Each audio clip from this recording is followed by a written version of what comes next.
The following broadcast is intended for mature audiences. These are real people sharing very real, deeply personal experiences. This content may be considered triggering for others and for those who are sharing. The chat room is a privilege intended for discussions and sharing. You are not being asked to agree, but you are being asked to stay civil and refrain from personal attacks. Listener discretion is advised.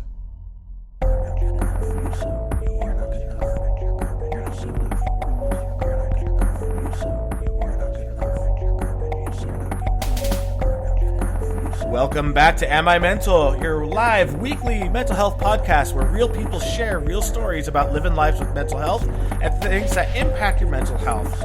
I'm E. With us as always is our co-host Bexy. Hello. And C. Hello. And we are wrapping up this season here. We are on our second to last episode for the season. We haven't decided how long we're going to take off, if we're going to take some time off. We haven't even started booking for the next season yet, so we'll probably wind up taking about 2 or 3 weeks off as we get everything scheduled and all that, and help recharge our batteries. For seasons 3 and 4, we did those back-to-back without a break, and by the end there, it kicked our ass. Not going to lie. Bexy and I haven't done that, for 6 months solid. Right. Yeah, so we definitely need the breaks. It's when a flashlight grows dim or it stops working, you don't throw it away. You change the batteries. And when people, mess up or find themselves in a dark place, we don't cast them aside. We help them change their batteries. So some need AA's, like attention and affection, and some need AAA's, like attention, affection, and exception, and some need C's, which are compassion, and some need D batteries, which are direction. And if they don't seem to shine, we are the people who will sit with you and share our light. But, it's important for us to take a moment and recharge as well. Meanwhile, I have to use the golf cart battery. So, yeah. But, yeah, we are paid up now for the hosting for the year, which is awesome. So thank you, everyone that's been donating. Again, we definitely appreciate you guys helping out. We are expanding. We are seeing more and more listeners popping up. We've recently hit 2,000 downloads, so thank you, everybody. That's a hell of an accomplishment for us. Didn't know that we would ever get there. I didn't know that we'd be around this long, but here we are. On top of that, if you want to help us out, share episodes. As a matter of fact, right now, go ahead and like the episode. Follow us on Spreaker or wherever you get us listening to us from, whether it's like iHeartRadio, Spotify, Apple Podcasts, Google Podcasts, whatever. Give us a like, give us some love, YouTube, whatever. And if you want to help us out further to help fund us so we can keep growing and add new features to our website and, keep adding different little goodies, you can always go to amimental.net/donate. We have a number of ways that you can support us, including buying yourself a little bit of extra swag that helps us as well. You can get t-shirts, hoodies, stickers. Masks are back. So, yeah, and here in California, we have so much smoke. Even if it wasn't for COVID, it helps. The smoke sucks. Yeah, definitely. Outside of all of that, again, thank you, everyone, for being a part of this. And without further ado, we're going to introduce our guest, T. Hi, everybody. And so why don't you tell us a little bit about yourself and what we're going to be talking about tonight? So, tonight we're going to be talking about just my life's journey, which to me is like the norm. I just had the normal life. Everybody's life's normal, right? No matter how damaged or things that could have happened. So, it's going to be about that and about the loss of my mother, which today marks her 24th year. She died by suicide when I was 17, and about the loss of my brother when I was 13, and he was 17. Wow. And how everything came full circle. Yeah, and that actually leads me to the question I put as a teaser on Facebook before I got thrown in the slammer today. Because I said that it's really dumb to believe something. I didn't call someone dumb, but yeah, Facebook's hyper vigilant these days. So, yay! Oh yeah, for sure. So the question that I have is, a number of people have listened to my episodes that I've had, specifically season 2, episode 1, when I talked about my attempted suicide, and something that has haunted me ever since I tried that is I've always wondered what it would be like as a child that had a parent commit suicide. You having been there, even though you're older than what my kids were at the time, I mean, what was that like? I mean, I was left all alone when she died, you know. It was a very rude awakening and a great amount of guilt that still to this day that I have. I mean, the last few days for me, it's like PTSD on overdrive. I replay the last 2 days, you know, that I was with her. And, you know, the last things I said to her and her look and, you know, her tone and the things she said to me. And it's hard. And it's been 24 years. You know, I was 17, I'm 41. And it feels like as I get older, it gets more difficult to handle. And I don't know if that's because, you know, I'm sitting here and I have 4 children, you know, and I, you know, watch them grow, and I have a grandbaby, you know, and I just sit back and I'm like, man, all of the stuff that she missed, you know. So I think as I get older, it gets a little bit more difficult. Dang, yeah, and I'm glad that I didn't have to put my kids through that, you know. And I know that today is the anniversary of your mom's suicide, which is why you picked this episode this day. Absolutely. Gonna do it. Might as well do it on a day that's something of great significance in my life that really, like, changed my whole perspective. And maybe someone out there will get something from this, so then your mom's suicide won't be entirely, like, in vain. Like, if it helps others, that's it sucks, but if it can help others, that's the silver lining.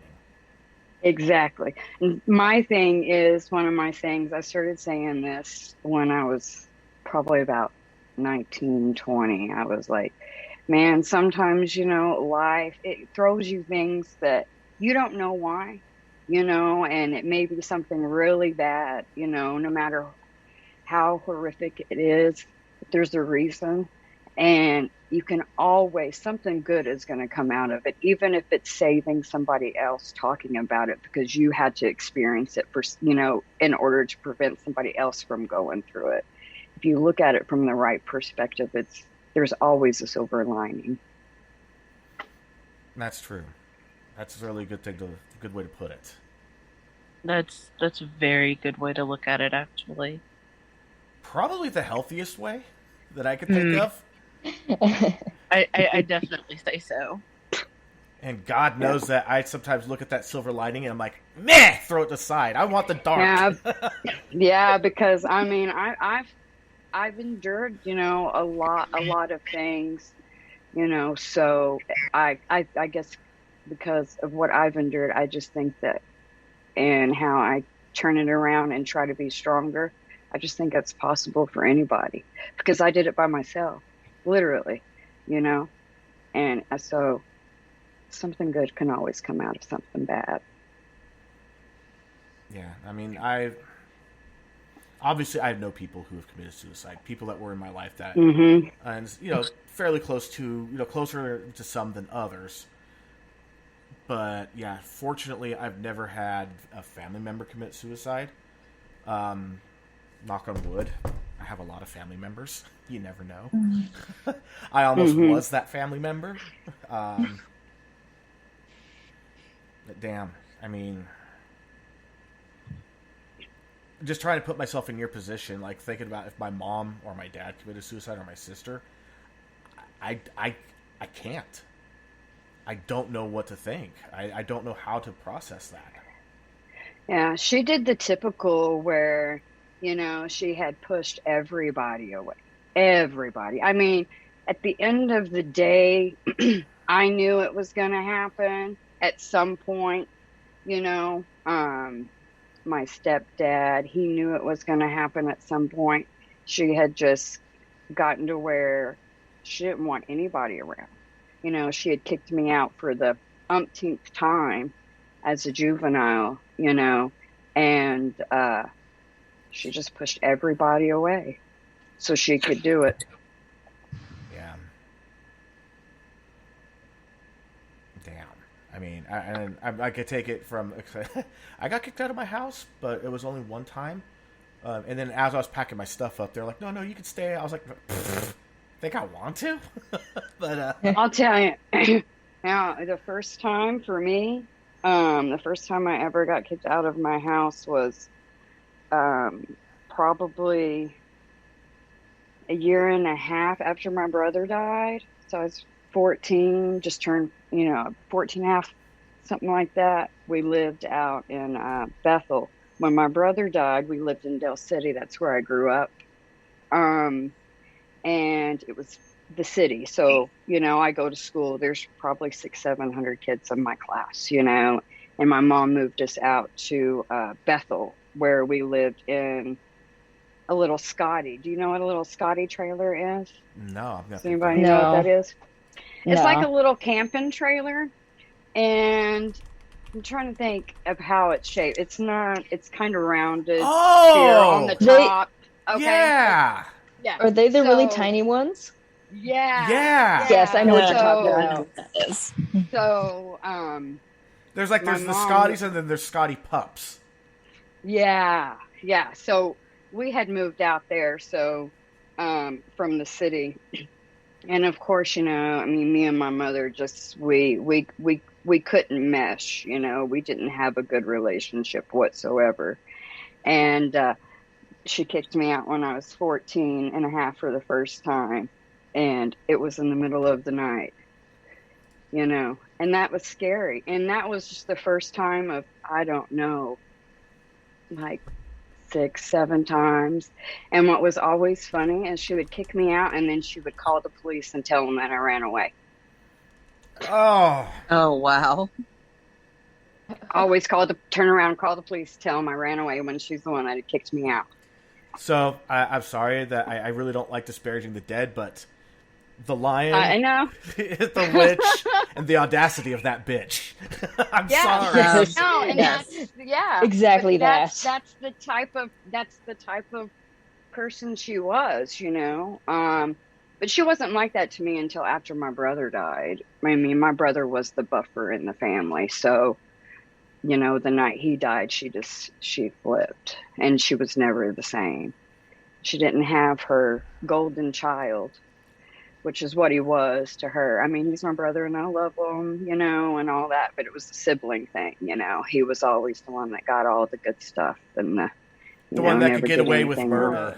Yeah, and stole her car, and all this stuff, and he was the good kid. That was her. I was the good kid, but I got all the shit, and my sister was the bad kid. My parents even knew she was a bad kid, but she got all the love. I don't get it. I don't get that shit. No, but I mean, ultimately, when it comes down to it, my parents, they loved both of us, and they did the best they could, So I can't disparage it, but we have a little bit of fun when we get together for family game nights, like when we actually get to play. Scattergories, or not Scattergories, Balderdash. That's one of our favorite games, and it has a place to put your initials. And I always put like the oops, the mistake, the unexpected one. The accident, and my sister's all the planned one, the wanted one, the loved one, And my dad, you can see it. He's looking at me. He's just getting like that. He's so frustrated, but he can't help but laugh. It's that kind of irritation. It's the laughing irritation. I love that. Can't help but laugh. Yeah, of course, my sister and I do it just to see him get that flustered. Yeah. That's great. The accident. That's what I was referred to as by my mom when it was just me and her. Yeah. You know how how I figured out that I was an accident? Huh. So I had moved out already. I was engaged to I wound up my now ex-wife. She had a kid before we got together he's my son. I've been his dad since he was 13 months. He's going to be 27 in November, and he still calls me dad. He still hangs out with me all the time. Yeah. Last time he got kicked, last time he had to move back in, he moved in with me instead of his mom. Just to, to kind of show what kind of relationship I have with him. That's awesome. But so I was on a lunch break from work, and I went over to my dad's house to hang out for a little bit because I lived in a really, really tiny town. My office where I worked was half a mile away from my dad's house. So yeah, I'm going to go hang out with my dad for a while. And Gallagher came on TV doing a special where he had a giant couch that actually had a trampoline in it. And he was talking about, his dad came in one time and wanted to talk about the birds and the bees. And so I started asking, of course, really stupid questions about birds and bees. And he's like, no, questions more about life. And he's like, oh, okay, you mean things like, why do M&Ms melt in your mouth, not in your hands, but what happens if you put them in your armpit? He's like, no, I mean, more like love and, babies and all that. He's like, oh, you mean like, why is there only 6 months difference between my birthday and yours wedding anniversary when they're supposed to be 9 months into pregnancy? And I laughed about that, and then I realized, wait a minute, my parents got married in August. I was born in February. That's 6 months. I'm like, hey, Dad.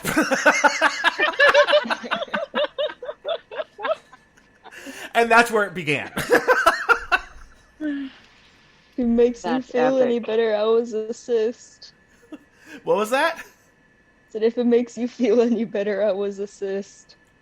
You were like an ovarian cyst initially or something? Yeah, that's what they said I was, that I would go away. Well,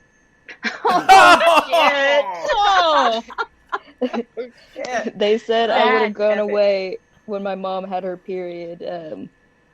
Clearly something went wrong. 9 months of no period later. Well, it's no longer in your body. I was technically, yeah. And by 18, you might even go away. I was the oops. There is 10 years between me and one of my and my older brother, and then 20 years between me and my oldest sibling. Oh wow! Wow.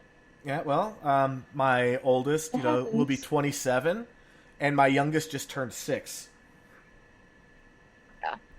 Yeah, see, my oldest will be 22 in October, and my daughter will be 21 next month, and then one that just turned 18 and one that just turned 16. So I'm like, I'm almost done with y'all. It's almost time for y'all to skedaddle. Yeah, no, but my last two, very deliberate, had to go through IVF. So yeah. Technically, my last two are fraternal twins because they fertilized the eggs the same day. Just that the youngest went into a freezer for a while. I can't wait to tell him that when they get older. Be like, I'm gonna blow your minds. That will blow their minds for sure. I would just say, to the youngest, this is why you're so cool. You were stored in the freezer for a while. Yep. Actually, that's a good one. Actually, if he starts getting really mouthy, I'll be like, this is why you're the genetic deficiency between the two. He actually has a genetic condition, which he just went to the doctors for today. We're waiting for results. I've went on an episode about that too. So yeah, but if he starts mouthing off at me, be like, you know why you have this? Because we froze you. You know why we froze you? Because we knew you were going to be a jerk. But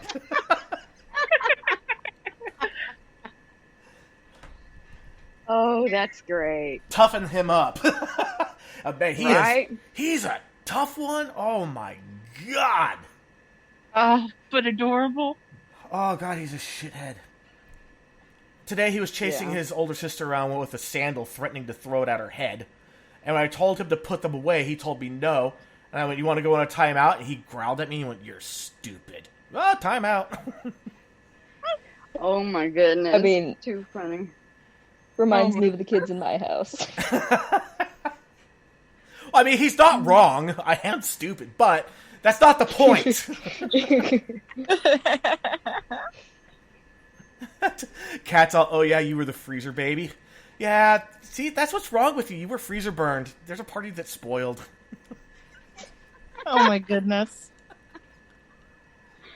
Oh my goodness, that's hilarious. So, yeah. Now that we had our comedy break, let's just go ahead and slam this car into reverse, drop the transmission on the freeway, and let's go with it again. All right. Oh, God! I'm sorry. What? Oh my gosh! Did you see what? They just said. What? Yes. Also, Eve, freezer meat always cooks a little different. Pat says, just like his daddy. His daddy. Yep. And Misty says, make it stop. But before that, there was some actual some good stuff in How here. much I needed that laugh. Yeah, so that earlier was a on, good Missy was little- saying, thank you for sharing your story, T, giving you the pre-thank you. And then we're talking about how you're finding that silver lining. Missy also said it's such a healthy attitude despite the trauma. Followed up by being kicked out is traumatic in and of itself, which it really wasn't for me. But I was 18. I had already moved out, and I moved back in. And then my mom went snooping through my room when I was paying rent on my room. And I got furious because there was no reason to. I wasn't doing anything wrong. My mom at the time was a raging alcoholic, which, if you know anything about alcoholics, they're also very paranoid. Yep. And so she went through my room thinking that I was up to something, and I got pissed and told her to stay the F out of my room. And she full-blown slapped me across the face. And, I mean, I'm 18. I'm full-grown for the most part. And I took the slap. I didn't even see stars or nothing. I just looked at her and I said, don't you ever do that again. And I walked out. And then as I was walking out, she came out yelling and screaming after me. And I just walked away with 2 middle fingers in the air as I was walking away. Next thing I know, my dad's coming after me and, found me at the city park and it's like, oh my God. My dad, he's shorter than my mom, but he is a freaking pit bull. And when he's angry, an angry pit bull is not a pretty sight. And he came up to me. I thought I was going to die that day. I would imagine so. He told me I needed to come home and pack my shit and get out. I'm like, okay, so I go home. I find him pulling out the coil wire and the spark plug wires from my truck. I'm like, how am I supposed to leave? To fucking leave, right? Fuck. So I grabbed a box, I start packing up my stuff, and then my mom's like, oh my God, he's really leaving. And my dad's like, you don't really have to go. I'm like, you know what? I'm gone. I'm gone. I'm not dealing with this shit anymore. I'm done. Yeah. But, it is what it is. And, my dad later on was... I got a similar story. And my dad, within 2-year period, went from that to being my best man at my wedding, so... That's so awesome. Oh, we have Bethany in the chat. You're doing great, T. I'm so proud of you. So, I'm going to tell you about Bethany. And she comes into the end of the story, and she is. I'm not gonna. Well, I won't spoil it, but it's an amazing. So she's great. She's great. Is Bethany your person? No, it's bigger than that. So it'll be. It's like oh my gosh! Like, are you kidding? Yeah. So. At just the right time. Everything happens at just the right time. It seems to be that way. Yeah, for sure. So I'll go ahead and start.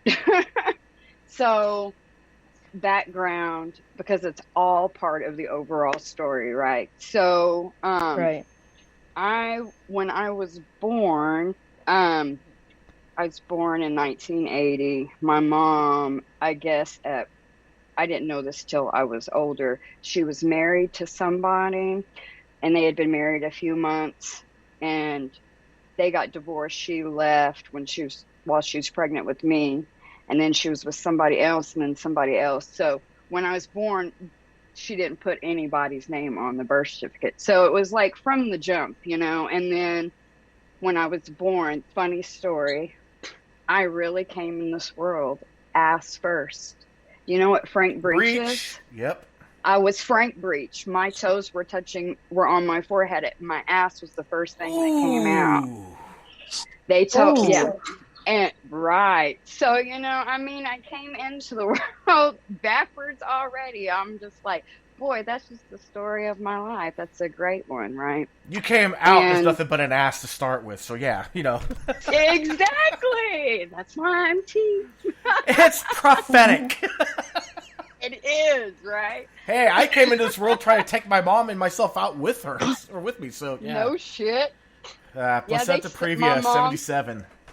Oh, geez. Yeah, my mom said, they told me if I had had you first, you would have killed me. And I said, well, good thing my brother was born first then, huh? Good thing the bowling ball head came out. Right. I weighed 6'10", and my brother weighed like 9'11". Ooh. When he was born. Yeah. Oh. Yeah. And my brother, he was almost 5 years older than me. But so for the first couple of years of my life, we didn't live with my mom. I didn't know my mom was my mom. I thought these other people were my parents. So like my mom would come and visit every once in a while, and I'd be like, hi, Debbie, and that's how I knew her. And, so we didn't have like clothes and food and things like that. Like, we were just kind of there with these people, and then when I was 2, my mom met my stepdad, and they met, and the story they always told me, they didn't know who was fucked up more, but they went on a blind date, and then 7 days later they were getting married. Whoa. Yeah. Oh, wow. And I have this picture of me in this little red and white dress when I was 2. Now, mind you, they got married 2 days after my 2nd birthday, and I had just met him too. And he bought me this little dress, and he bought my brother something, and that was the only clothes we had. We didn't have any other clothes. We didn't have things like that, And so that's because my mom was, she was hooked on Quaaludes back then. Ooh. And so, What's that? she did Quaaludes while she was pregnant with me. Quaaludes. So, I mean, yeah. Those things were all the rage back in the 80s. Before cocaine took over. What were they exactly? I can't remember. I remember watching Wolf of Wall Street, and Quaaludes were a huge part of it. It's like an opiate, because I know she always liked downers. That was her thing. I mean, she never, ever, ever liked uppers. It was always downers. So, so it would just make her chill and, relax. And that was her thing. Here's what it is. It's methaqualone, brand name Quaalude, is a central nervous system depressant that acts as a sedative and hypnotic. Hypnotics are drugs that induce sleep. So these things make you just all like, loved those things. They were also known as disco biscuits back in the day. Yep. She told me she would sometimes eat those by the handfuls. Jesus. That was her thing. Yeah, if you ever watched Wolf of Wall Street, they really put in perspective the differences between the different types of Quaaludes and. Oh yeah, they do. The lemon scene is probably one of the funniest scenes in all movies I've ever seen in my life. I was in tears. I was laughing so hard at that scene. Yeah. Yeah. So they Bethany got married. just threw out Valium. Yeah, Valium would be like a newer version, I think. Yep. Absolutely. Absolutely. So they got married, and we moved in with my stepdad. He had this 2-story house in Oklahoma City, and when I was 2, not very long after they got married, it had an upstairs, and that upstairs was like just one big giant studio room, right? And I had one end of it, and my brother had the other end. And so my brother was at school, and I was at home, and my mom was home. And I was supposed to be upstairs taking a nap, but I guess I didn't want to take a nap. So I grabbed my doll, and I went to get up, and the staircase was like, if I remember correctly, it was like a spiral staircase. And as soon as I went to take a step down, I fell. I was so small, I fell through the slats in the spiral staircase and fell on the kitchen floor. That underneath the linoleum, that was concrete, while my mom was in the bathroom. Supposedly, that's the story that I've been told. I've always kind of wondered if that's really what happened, honestly, because the type of person my mom was then, I'm not saying she was a bad woman, but Right. when you think about somebody doing the amount of drugs that she was doing, and in her, she's not in her right mind the whole time she's taking, and she hasn't really ever taken care of me, she does. So, Right. but well, I mean, she's not really even taking care of herself. Let's be honest. Exactly. So, I got rushed to the hospital. I was turning blue. My mom said she was in the bathroom peeing downstairs. She heard this thud, and she thought it was my doll. And she came out, and it was me. And I was laying there on the concrete in the kitchen, on the kitchen floor, and my lips were turning blue, and I was all kinds of stuff. It was really crazy. So, for like the first 6 years of my life, I really don't have a lot of like sound memory of a lot of things. I like have some things that I remember. Like I remember we moved a lot when I was in kindergarten. We moved like 4 times, 5 times. I remember we lived in this house in Norman, and I swore it felt like the Amityville Horror House. It really did. Like I've seen that house though, in person. Yeah. I actually got to see the house. Did you? Yeah, that's awesome. It's over on Long Island in a little town called Amityville. It's a real place. I heard that. Maybe one day I should visit. Yeah, it doesn't. Right? Wouldn't that be awesome? The facade of the house that's famous, that looks like a face, that's actually the back of the house. So unless you know what house you're looking for, you'll drive right by it not knowing it. Fortunately, I had a local that told me, yeah, it's this house here. You're not allowed to go on the property. It's private property. It's owned and all that. But it's this house right here. And I was like, drove by going, oh, that's cool. It's the house! No, another place would be... Awesome. Oh. Go ahead, see. Oh, another place that I would really love to visit one day is the Japan's Suicide Forest. Me and my deceased sister wanted to plan and go one day together I've heard about this on a trail. Yes. I've heard about this forest. I've always wanted to see the Amityville house as well. Yeah, well, I'm adding the Suicide Forest to my bucket list. Yeah, that's awesome. I've never heard of that. Anyway, what you're saying, Bexy? Oh, I said I've always wanted to see the Amityville house. I've always had a bit of an obsession with it. I don't know why I'm drawn to that house so much.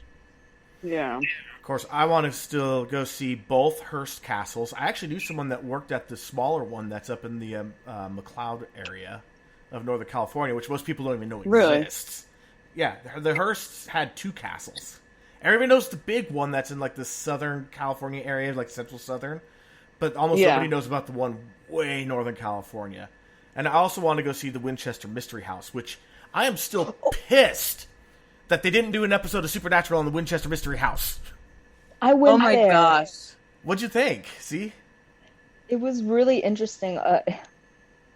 If you were to go there by yourself, you would get lost and probably fall from the 3rd story or whatever story down a layer. It was like staircases that led to nowhere, doors that led to just walls on the other side or huge openings. It was amazing. That's awesome. That's what I believe the Winchester Mystery House is what Stephen King based his Rose Red off of. I haven't read that book. Me neither. Yeah, I haven't read that one either. Oh, I don't know if he ever wrote it as a book. I do know it was a made-for-TV movie, and it's excellent. It's one of my favorite. So now I'm kind of wishing that I had my actual BFF on right now, because he's part of a San Diego paranormal group. Oh, that's awesome. Yeah, now that we're going into this stuff, it's like, man, we should have brought him on. Because I think he's been on the Queen Anne. He's been a few other famously haunted areas. That's crazy. Anyway, back to your story. So, Yes, sorry. 2 days after your second birthday, your mom's getting married. Hey, listen. You know how many squirrels I chase in a day? A lot. Too many to count. Oh, yeah. We like tangents. Exactly. I do too. So we lived in this one house in Norman, and it was like, it just made me think of that inside, because you felt things and you could see things, and, it was just wild. And then we moved out to Washington, was not the state of Washington. There's a town called Washington outside of Norman. And I remember I went to, because I almost failed kindergarten. So because of all of the moves and everything. So I went to first grade in the morning, and I went to kindergarten in the afternoon, and I loved it because I got to take naps. Well, I mean, come on, taking naps is awesome. Right? Oh, if only I could get back all the time I spent throwing a fit about taking a nap when I was a kid, because I'd like that nap time back now. Yeah, because I can't take naps. If I take naps, I just have nightmares, so I just don't even take them. I can't take naps either, but that's just because my body won't let me. Yeah.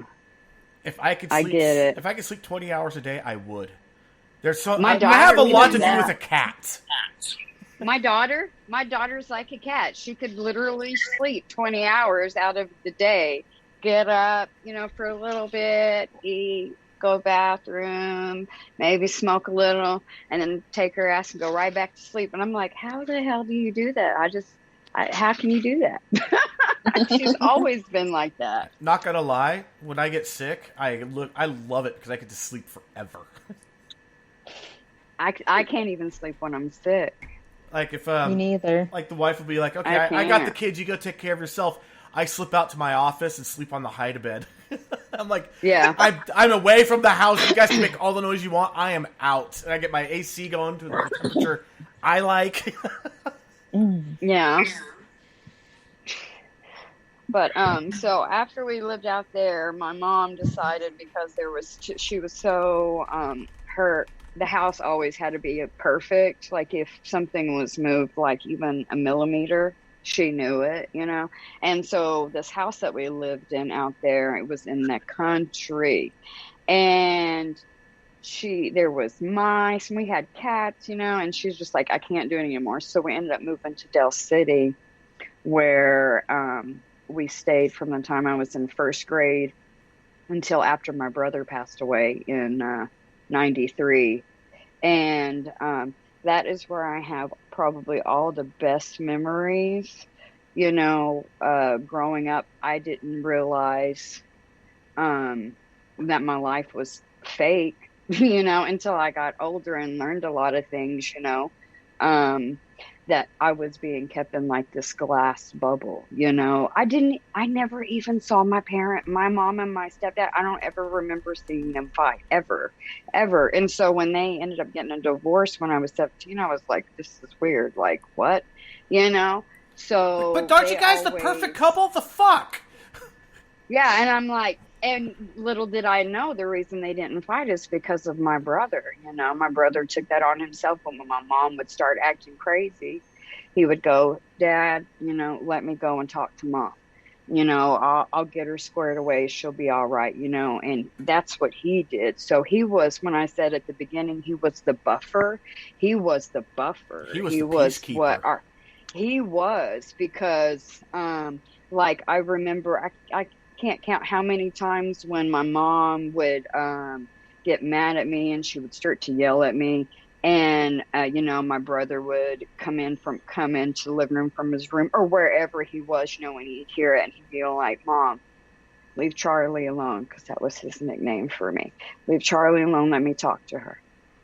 You need to go cool off, you know? And that's just how he was with me. He was so protective of me, you know? He was my brother's my world, even still to this day, you know? He's the only person that ever loved me, you know, when I was growing up, is how I felt. I was going to say, hey now. I know you're loved. You know, right? Yeah, I know. When I was growing up, it was him, you know? And like Right. all these people that I know now and that I have in my life now, I've never had this before, you know? So it's great. But then it was like, it was him. And, so he, my brother, he ended up going to rehab, when he was 16. He stole a whole bunch of liquor, a whole bunch of beer and wine coolers and stuff from this little grocery store in Dell City that used to be there. It was called Brandon's on the corner of 29th and Sunny Lane in Dell City. And in his little Hyundai Excel, had it all in the trunk, and got busted. My mom and dad sold the car the next day, and he got court ordered to go into rehab. So he went into rehab when he was 16. He had really turned his life around in a positive way, and being as far as, you know, not drinking and things like that. Because I remember going and cleaning his room. He'd be like, hey, I'm going to give you $10 if you go in my room and clean it before mom and dad get home, you know? And there'd be all kinds of beer cans and stuff in his room. And then, basically he was super protective of you because he was trying to prevent you from inheriting these demons that he had to inherit. Yeah, right. Because I really feel like there are so many, there's so many things that only he knew, right? That Right. there's, I mean, I'm never going to know, because when he died, those all went with him, you know? Right. So Right. when he got out of rehab in November of 92, he just turned 17. I was 12, and we were still living in Dell City. He comes home, and he was home almost 5 months. Almost 5 months. And it was his second day on the job. It was March 15th. It was a Monday.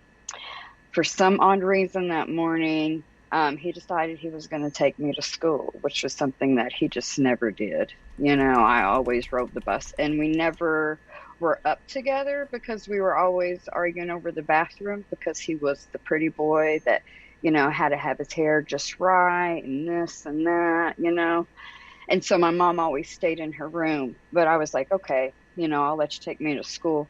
So he takes me to school and drops me off, and he's like, make sure you slam the door, Charlie, because you know it don't shut. And I was like, I will, Hazel, because that's what I called him, because his eyes. And he's like, I love you, Charlie. That's the first time he had said that to me in probably 3 years. And I said, I love you too, Hazel. And that was the last time I seen him. You know, that night, went to school. He went to work. It was his second day on this job. My mom had let him quit high school, which was stupid because he was a star athlete. He made A's, you know, when he got back in school. So, but she let him quit and take on this job where he was selling toys. He was going to stores back then and selling toys, but it was only supposed to be like in the metro area. And so, but that's not what they did. His second day, they sent him all the way to Ada, which from us was an hour and a half, I want to say, if not longer, maybe a little bit closer. And and it was bad weather out that way. So there had been snow and ice on the interstates. And so he ended up going, he was in a 5-speed, a little Hyundai Excel 2-door, you know, and he came over some black ice. and he lost control of the car on his way home. He the guy that was with him, his coworker, got ejected immediately, and it rolled once, they said, and then it rolled again, and then it rolled over a fence, over this fence. It happened on I-35, rolled over this fence, and it landed in a tree, where the tree branch that it landed in, it was probably like, maybe 6 inches in diameter, and but when it had rolled the second time, they said that they think that's when it broke his neck, and then when it landed in the tree, it ejected him like 300 feet, and he landed in somebody's property. Wow. Oh my goodness. All I gotta say is at least he didn't suffer. Right. Yeah, I mean, that's the big thing. He probably barely had registered that something wasn't right by the time he was gone. Mm-hmm. And black ice is the devil. I've almost lost family and friends off of it. It is the devil. Oh yeah, it is. Yeah. Absolutely. I remember being at school that day, because that night before, I had a dream about my brother, and it's the first time that it ever happened to me, and I had had a dream that he had passed away, and I just was like, so that day kind of off. I felt off all day, and I remember when my mom and my stepdad came and picked me up from school, because we had some like school function or whatever afterwards. So I wanted to stay. I was in 7th grade. I turned 13, almost 2 months before that. And we were in the car, and it was dark out. It's like 8 o'clock, 9 o'clock. And I was like, is Michael home? And they were like, I don't know. He should be. I mean, because this is before you have cell phones. This is 93. You don't have cell phones. 93, we had stuff. beepers. I mean, yeah, my dad had one for work. I mean, that was it, And so they were like, he should be there when we get home. He should be there. So I was like, okay. So we get there, his car's not there, and I'm like, well, Mom's like, that's weird, because I mean, he should have been home at like probably 6:30, 7 o'clock. About 7 o'clock is what we figured. And he wasn't there. So we went inside, like nothing. Oh, he'll probably be home any minute. And then I remember sitting in the living room, and the phone rang. And I answered it, and it was my Aunt Valerie.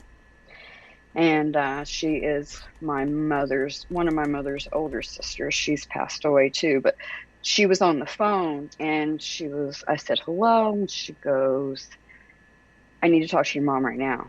And I was like, what's going on? She goes, I need to talk to your mom right now. And I was like, is Michael over there? Because he ain't home yet, She goes, I need to talk to your mom right now. So I handed my mom the phone, and then all I heard her saying over and over and over and over and over until the police got there was, not my baby, not my baby, not my baby, not my baby. And I was like, what's going on? She went outside and was standing on the front porch, and she was just pacing back and forth, back and forth, back and forth. And I remember looking at my dad, and I was like, what's going on?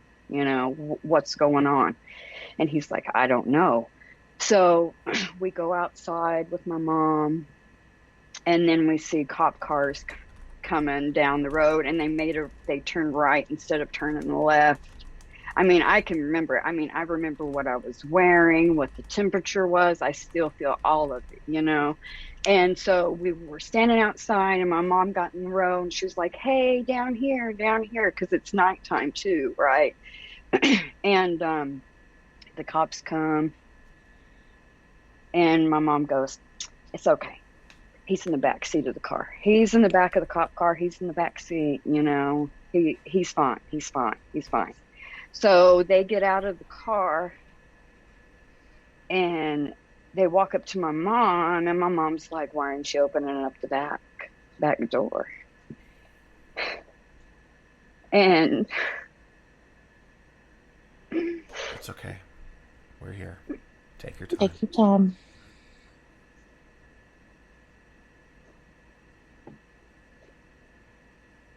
I just remember them walking up to her and her standing there looking at them and them saying, are you the mother of Michael Wasik? And she said, yes, sir. And they said, I'm so sorry to inform you that your son has passed away in a car accident. And I fell and I screamed so loud because I knew my life was never going to be the same. Oh, dear. And it hasn't. It was never going to be the same. And so then I remember, people were coming over from everywhere. They heard me scream. Our neighbors, we had lived in this house since I think like 86, and it was 93. We lived there for like 7 years. So everybody knew each other, we grew up together, all the kids. And then I remember loading up in the car and going to the funeral home. And so they had my brother up there, and he wasn't cleaned up or anything. Oh. They just had the blanket, the white sheet on him. And I remember standing there and like, oh, I had experienced loss. My uncle had died. My baby cousin had died. My great grandma had died. But to sit there and for it to be him, that was like... He was your guardian. He was your best friend, it sounded like. He was my world. And I looked up to him, and he protected me. He was the only person that did. And my mom let me be in there for a minute by myself with him, and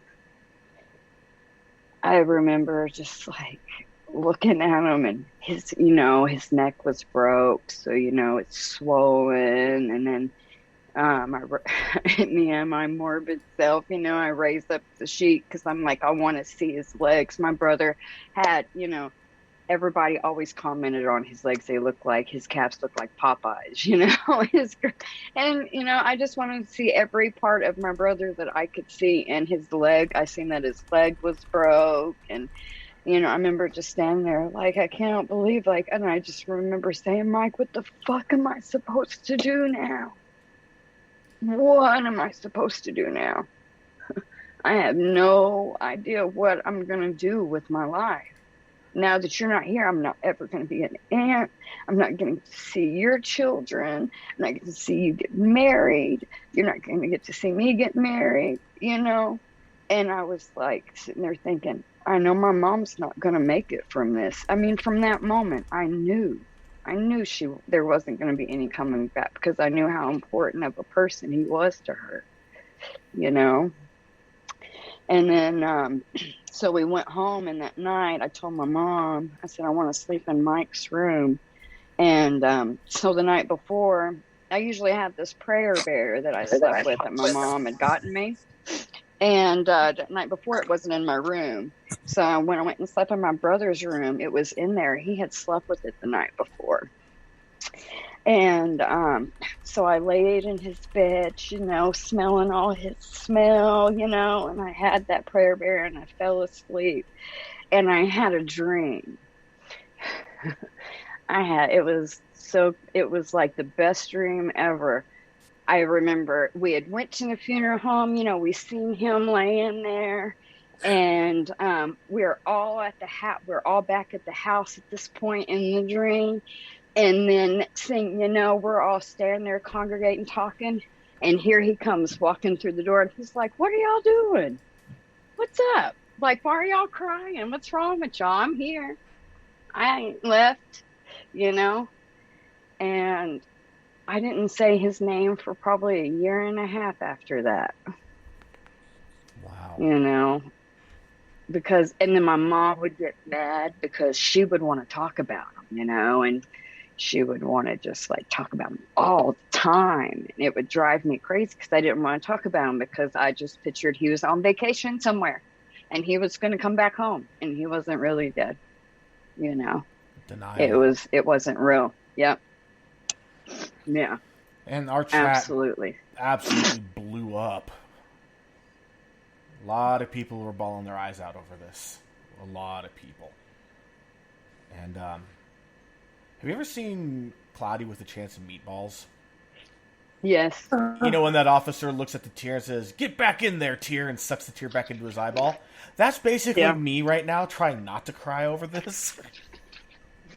Like, one of us has to not cry. C was crying, Bexy's crying, Missy was crying, like everybody. You know, so I mean, it was really wild, you know, after he died. And I remember my mom, you know, for 6 months, that's what it felt like. It may not have been that long, but that's what it felt like, you know, where she didn't even come out of her room. She wouldn't look at me, talk to me, nothing. And the next thing I remember was the day that I was at school. We were still living in Del City. And I came out of I want to say it was my second period class, you know, going to my third period class. And I look and there's my mother standing in the hallway. And I'm like, sitting there thinking, like, what is she doing at my school? Like, I'm not in trouble. I haven't done anything, you know? And she goes, come here. So I went over there and her and my dad are there. You're changing the schools today, right now. So right then, immediately, she signed me out of school at Del Crest, and we drove out to Bethel, and she put me in a little public school, a little small school that was still stuck in the 80s, country, with 60 people in my class. And everybody already knew who I was when I got there, you know? And I'm like, you have from pre-K all the way to seniors in this school there on one campus. And I'm like, what the hell? Are you freaking kidding me? Man, that's smaller than my hometown, and my hometown is small. So that, you know, I went there and to understand what it was like. So I came from a culture where it didn't matter your race, creed, origin, what you were. I love you all. Okay.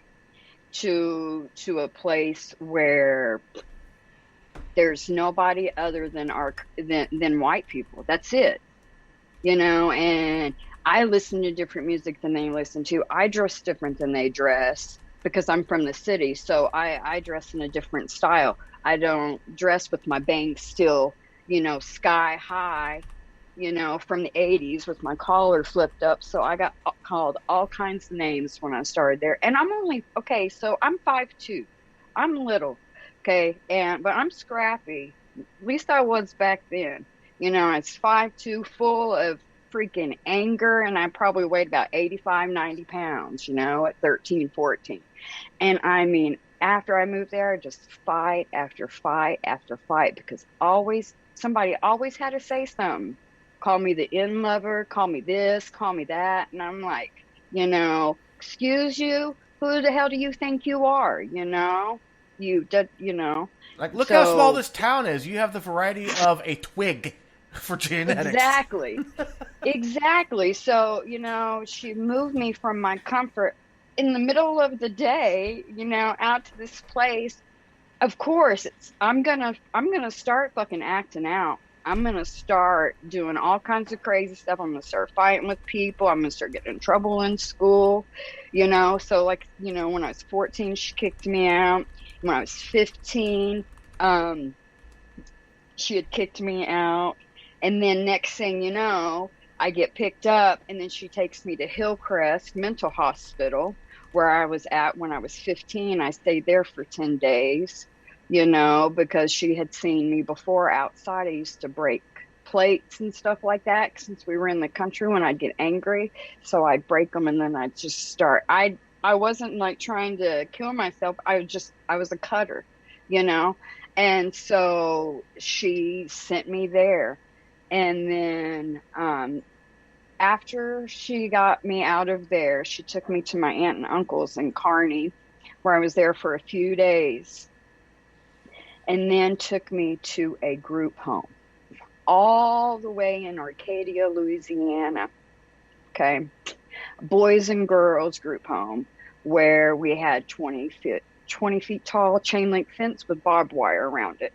Grew all of our own food, everything. We had to wear culottes, which culottes they are, and gauchos and stuff. They're the shorts that go past your knees. You can't. So high waters. And yeah, so we wore those. She took me down there, dropped me off there when I was 15, where I was supposed to be there for a year. This place, when I tell you, was so horrific. They had girls that their parents would sign them over to that place, and they would be there until they were 18.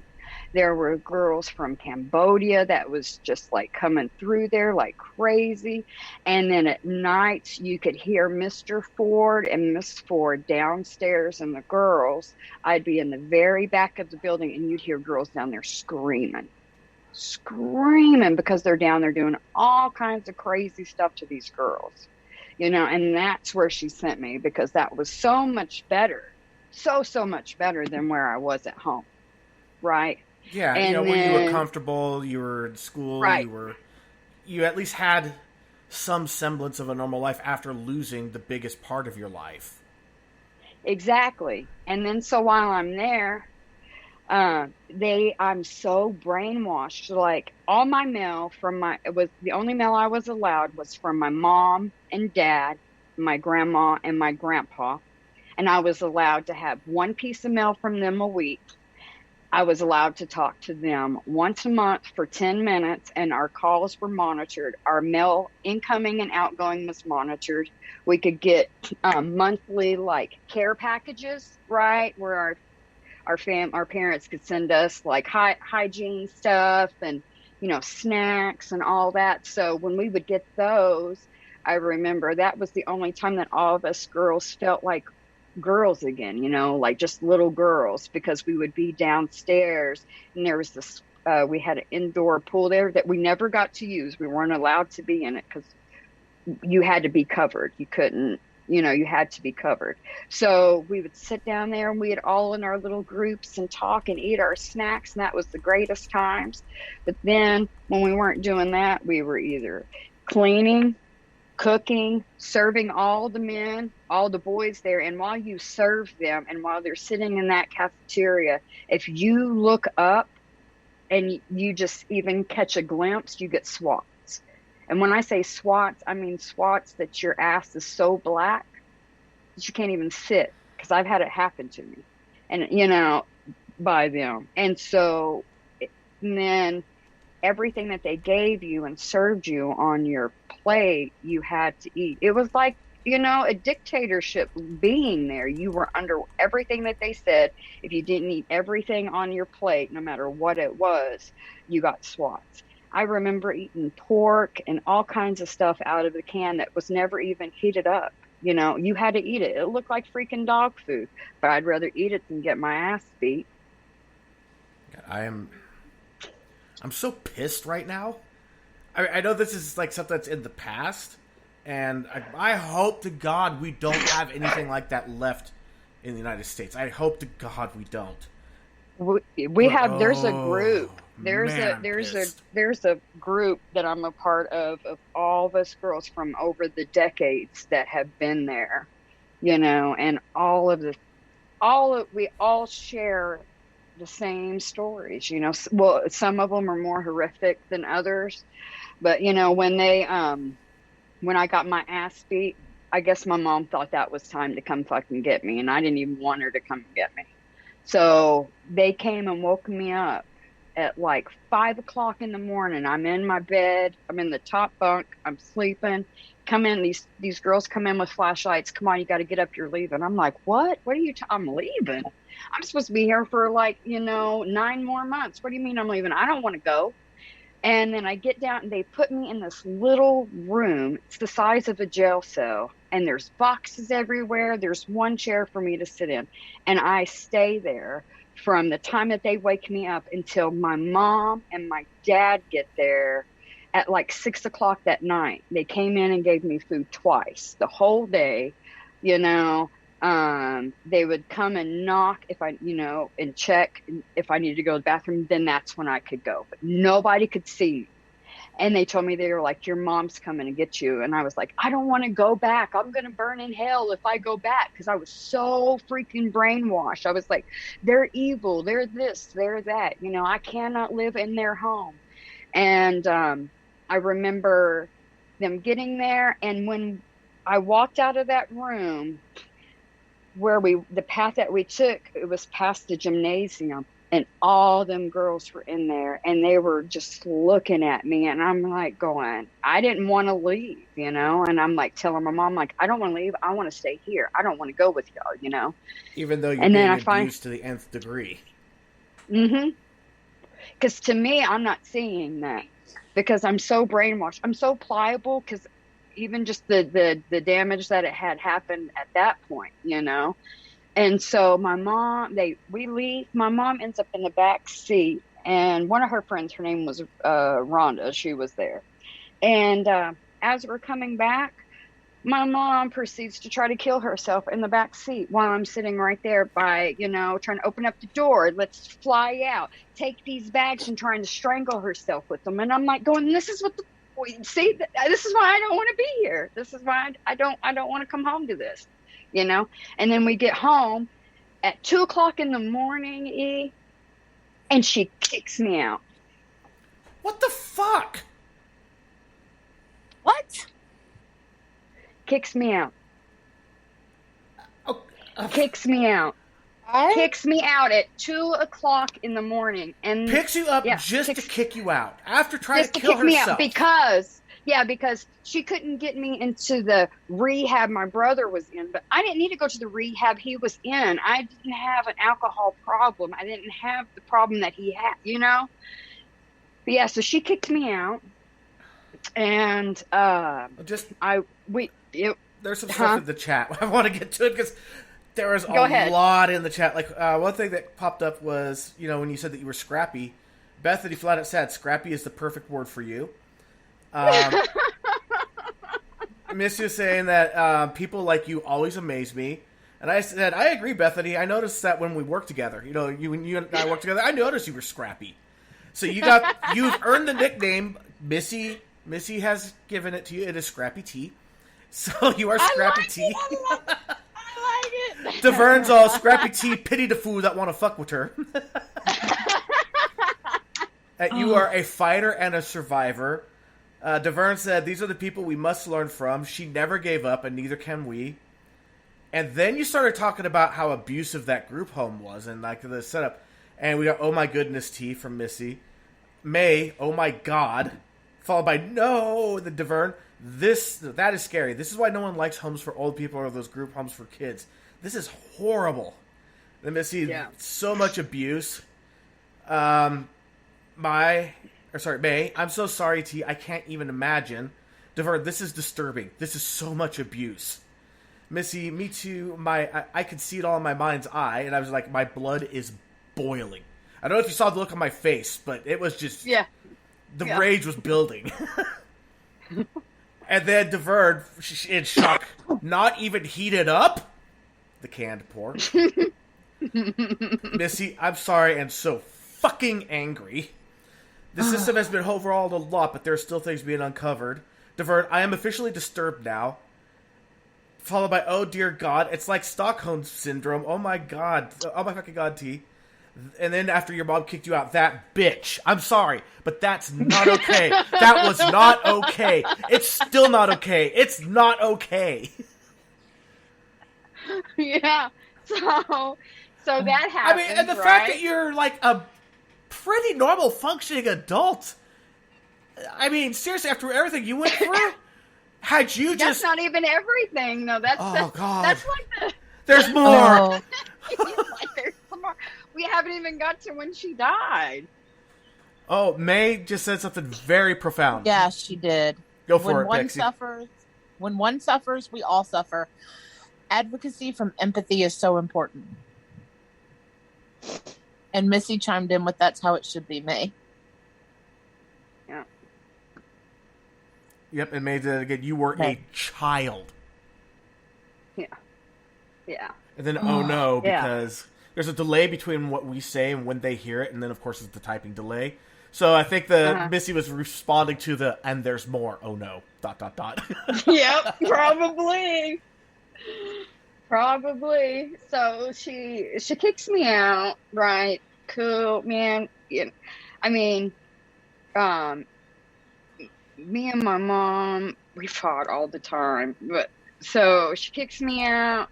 Then I end up getting picked up, and they take me back home instead of taking me to Carter Hall. So, and I think that time, I think I was gone for like 10 days. I'd made it about 10 days. So I was about 15 and a half. And then got picked up. Mom took me back out to my Aunt Mary's and Uncle Mike's. And let me tell you, I hated my Uncle Mike, my aunt's husband. He was a very vile man. Just didn't even, deserve to breathe type of person. And she took me out there, and then they come and get me from there, and they take me to another group home. Oh my God. I'm sorry. It's right now, we're all talking about, like, in the chat, both Missy and May are still crying. They want to hug you so bad. Bexy's like, I had to do some deep breathing and calm myself down. I said that you're a tiny little I gotta thing. spark up on this. It's like, I'm 6'1", you're 5'2", so there's almost a full foot difference between us. I'm like, Yeah. I bet I could bear hug you and you wouldn't snap. Although most people, like your statue, I'd be afraid that you would snap. It's like, you're too much of a fighter. You wouldn't snap. You'd probably snap me. Well, and I showed you, I've got Survivor, Warrior, and Fighter with the semicolons, all three on me. Yeah, and which we're going to be getting to that part. Yep. We're still not there yet. So, she sends me to another group home. This one was really good. It wasn't bad. It was small. It was me, 3 other girls. One of the girls there, she was pregnant, and the people that owned it, they were pastors, and we did this play in the summer. And I mean, I enjoyed being there because they made it feel like family. And I will tell you, the caveat to being there, the people, the husband and wife that was like our overseers, they used to be on Hee Haw. He played the drums on Hee Haw back in the day.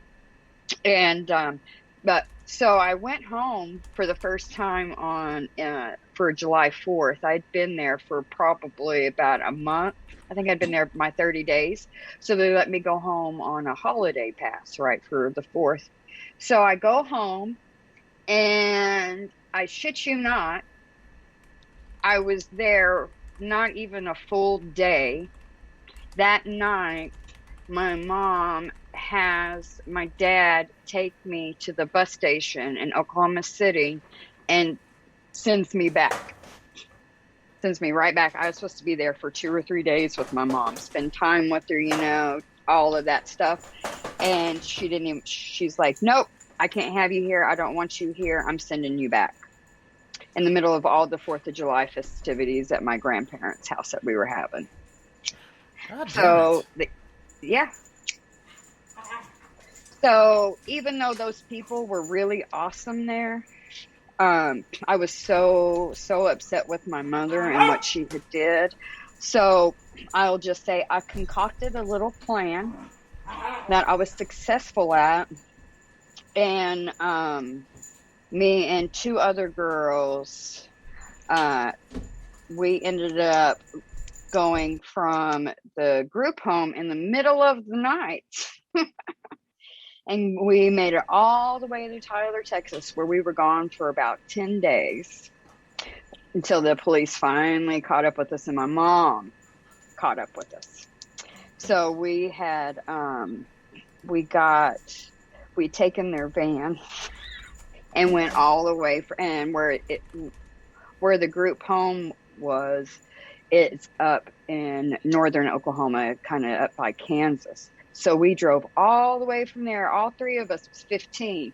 None of us had no license. I had never, and we went all the way to Tyler, Texas. And that's a long drive. And we made it.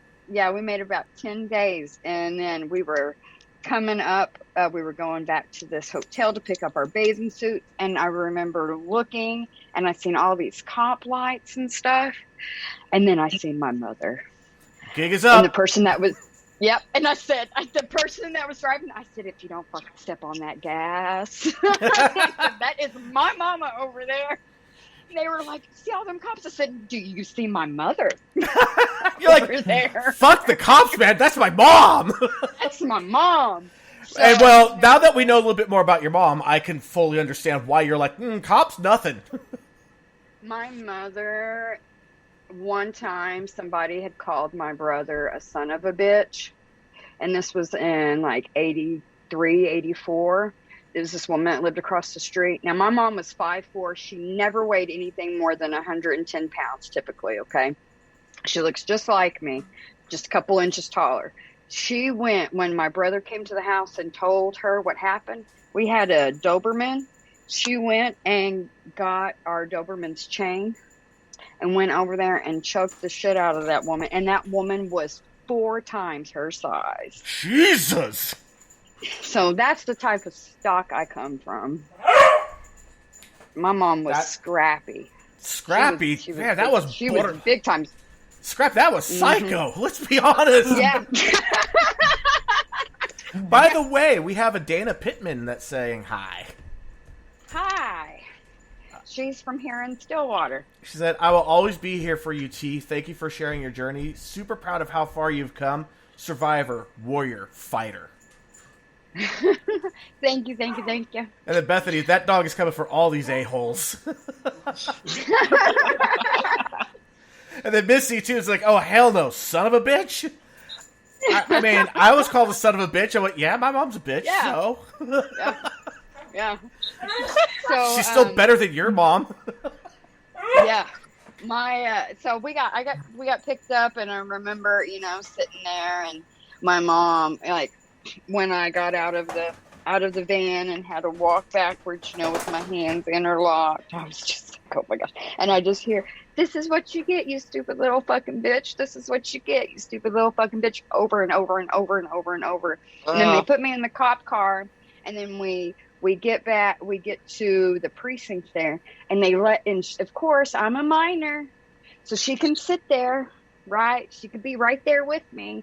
So she just beats me down verbally the whole time. I'm just like thinking, and that lasted for 8 hours. And I was like, I want this woman to go away, So when they finally took us to the holding, we were it was only me and one other girl left at the time, because the other one had already came back to Oklahoma.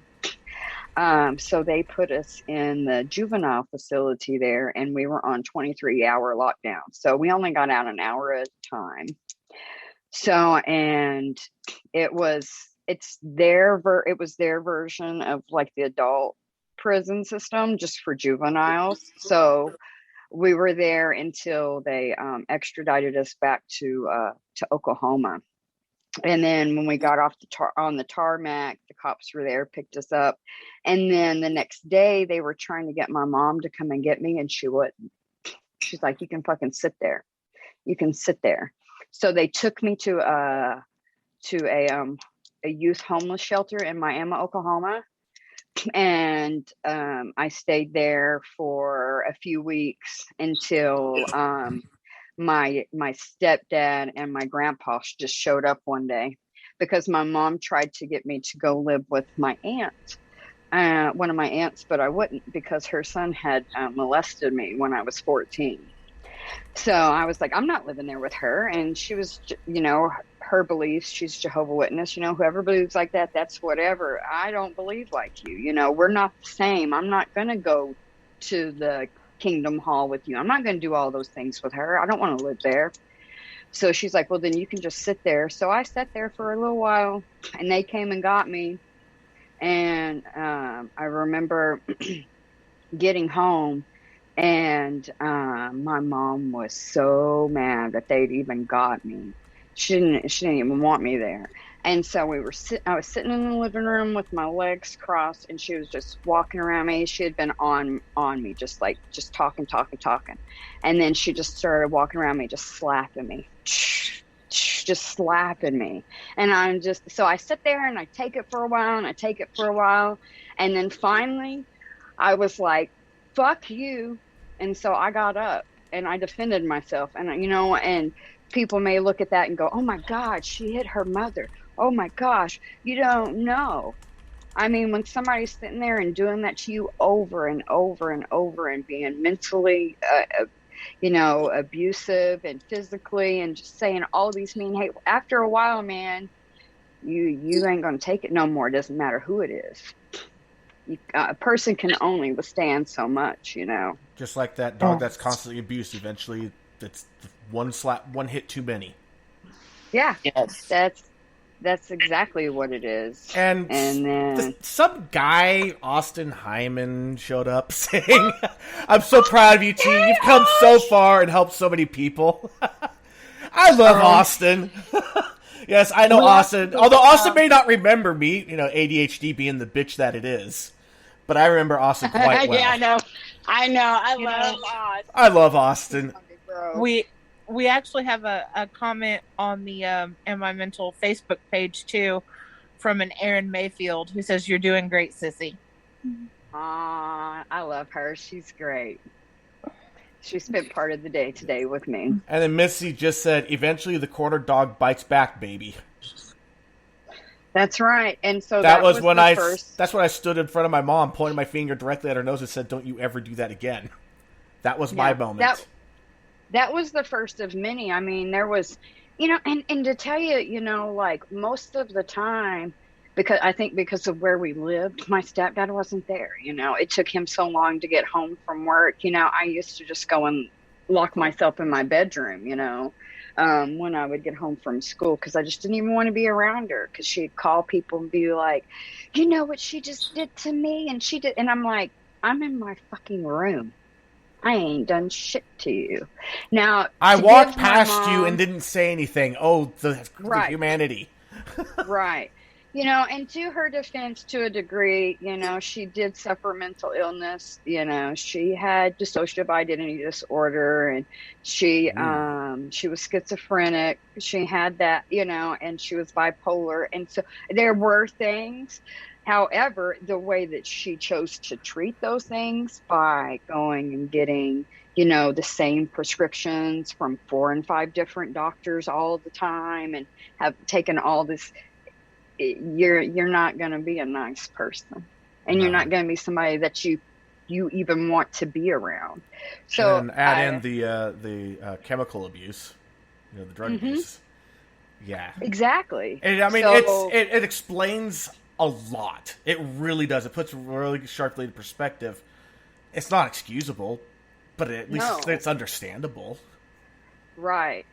So, I mean, from that time, from the last time that I had been put in the group home until my mom passed away, I really didn't live at home very much. I mean, I was never really there. It was always, she was kicking me out, we get into a big old fight. One time she called me and she's like, just come back home, everything's going to be okay. And I knew how manipulative she was and how much of a snake she could be. So I remember I had this, I was 17 when this happened. So I had this little Dodge Shadow, it was a little 4-door Dodge Shadow. And in the console, it had this little compartment, and I could just pick it up and I could hide stuff in there. So I parked my car outside of our gate because we lived on the lake. So, and we had a gate to go in. So I parked my car on the outside out there, and I left my keys in that hidden spot and left all my window, my doors unlocked, right? That way I could get back in. Because I was like, she's going to end up doing something. I'm going to have to leave. She's going to come out and she's going to try and take my keys from me. So I can't leave. And then she's going to call the cops on me because that's the type of person she was, you know? And I remember I ended up walking up into the yard. And as soon as I got there, my grandparents come out of the house. And I was like, are you freaking kidding me? Like, you're going to set me up like this? You're going to have Granny and Papa here so they can witness what goes on in this between you and I and how fucked up our relationship is, you know? And she starts mouthing off and saying something crazy. And as I'm walking up and she goes to take a swing at me. And then so I just take a swing and I clocked her.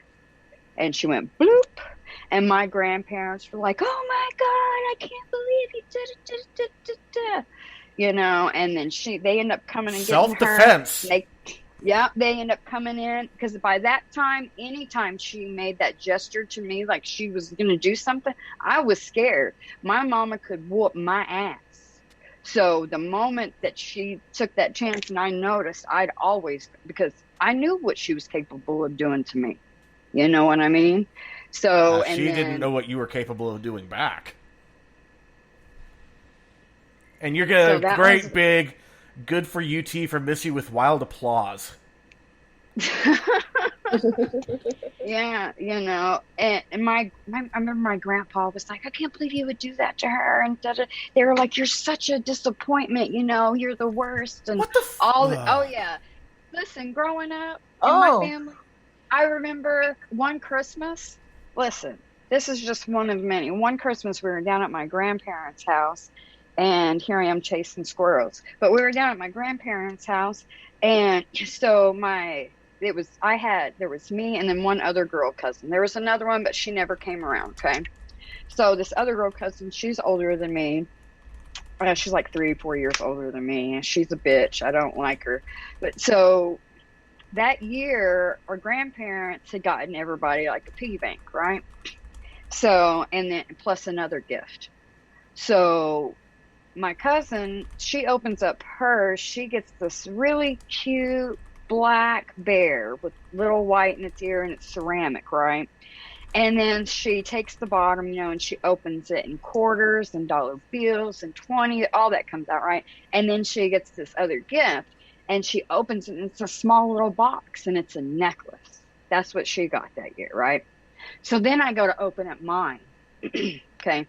I get this plastic blue Bell South looking piggy bank, right? Like an old phone, right? And then whenever you open it, pennies come out.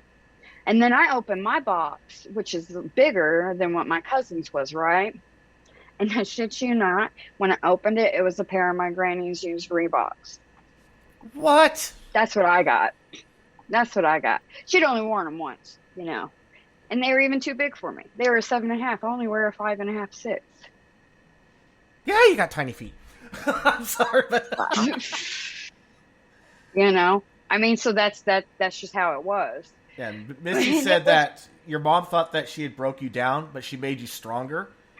And I'm only reading my own comment here because it got some good responses. But sounds like you were forged in the crucibles of your mom's abuse, melted down, purified, and formed stronger than how you started. I would have to say I kind of agree, even though to me it's just like I'm just living my life. You know. Would you be half as scrappy though? Have you had a normal life? No. I don't think I would have that fire. And I mean, that was one of the things I noticed about you first time I ever talked to you. I was taking a call from you, and I was like, I like this person. That's why if I remember correctly, I reached out afterwards in a DM. I'm like, hey, if you ever need anything. Yep, I'm taking you under wing because you're awesome. I didn't take a ton of people under wing, but when I did, man, I tell you what. Yep. And that was great. You know, I loved that. I love that. But not very long after that, I'll go forward a little bit. My mom and my stepdad, they'd been married like 15 and a half years. They ended up getting divorced. And this builds into the fact of why my stepdad and I didn't talk for 20 years. Okay. I wouldn't talk to him. He wouldn't talk to me. So when we lived out there at the lake, they had bought, we had ended up, buying this trailer. It was just the shell, there was nothing inside really. It's drywall and stuff. And so me and my dad, I used to help him work on the house. So I helped build the house, And so when him and my mom got divorced, I remember my mom saying, I want Terry to end up being on the place down here, right? Because when something happens to me, I want her to have something. Well, that was just an agreement between them. It was just the three of us in there. So, their divorce was finalized on August 11th. Yeah, August 11th of 97. My mom had moved to an apartment. So she left the house. She moved to this apartment in Northwest Oklahoma City. And at this time, I wasn't living at home. She kicked me out. That was after that last fight. And, excuse me. And so my mom stays there. We haven't went back down to the house yet, to the lake house. I don't know why we hadn't started staying back down there, because I was actually staying with my stepdad and his girlfriend, which I felt a lot of guilt about that when my mom died. I battled that for a long time. But I remember she had a warrant out for my arrest saying that I had ran away after she kicked me out. And my dad was calling me. It was August 18th, 97. He was calling me. She was staying over there. I didn't know that's where she was. He ended up telling me. And he told me, he was like, hey, your mom wants to see you. She wants to see you. And I remember telling him, I don't fucking want to see her, because all she's going to do is have me arrested. So that's all she's going to do. It's because she's a vindictive bitch. She don't want me around. It's not for any good reason, right? And then he was like, she keeps calling me. You need to go see your mom. So I said, well, what's her number? I said, I wouldn't even call her from where we stayed. We were staying over off of southwest side Oklahoma City, and I drove all the way over to Dale City, about 20 minutes away, and called my mom from a payphone across from the cemetery where my brother was buried. And I was like, hello. And she said, hi. And I said, you want to see me? And she was like, yeah. And I said, I'm not going to come see you while you got this warrant out for me, because all you're going to do is have me arrested. I ain't stupid. She goes, oh, I'm not going to do that. I'm not going to do that. And I said, you need to call them on three-way and remove it. Say that you found me, and there's no need for a warrant. So I had her call on three-way, because I had to hear her actually do it, because she wanted me to hang up and for her to call. And I was like, no, because you'll lie to me, because that's all you do, right? So she called, and I went over there. I went over to her apartment, and my mom usually had like all kinds of knickknacks everywhere, all kinds of her little pretty things, and it was bare. There wasn't any food anywhere. I seen a few cockroaches, and I was like, my mom doesn't even do that. Like, she doesn't even do flies, she does not like bugs. So I was like, something's off.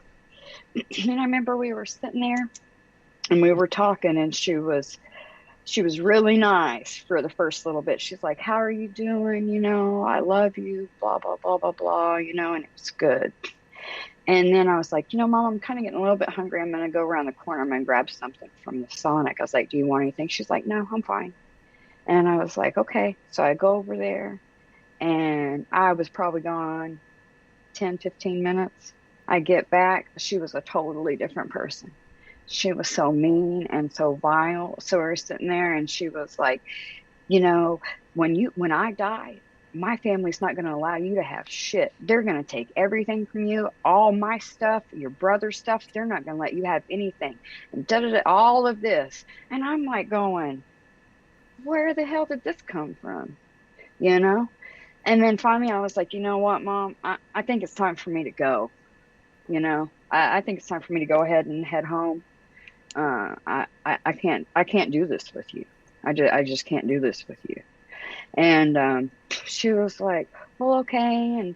And she looked at me and she goes, can I have one last hug from my earthling angel? And I looked at her, and this is what I said to her. And I said, Mom, you cry wolf so many times, ain't nobody ever gonna believe you. And then I walked out the door. And then that night, I remember sitting at my stepdad's, his girlfriend's, and I was in the room, and I was just sitting there, and I felt like this really sharp pain, like through my heart, and I was like, she did it. That fucking bitch. That I knew it. You know what I mean? I just knew she had.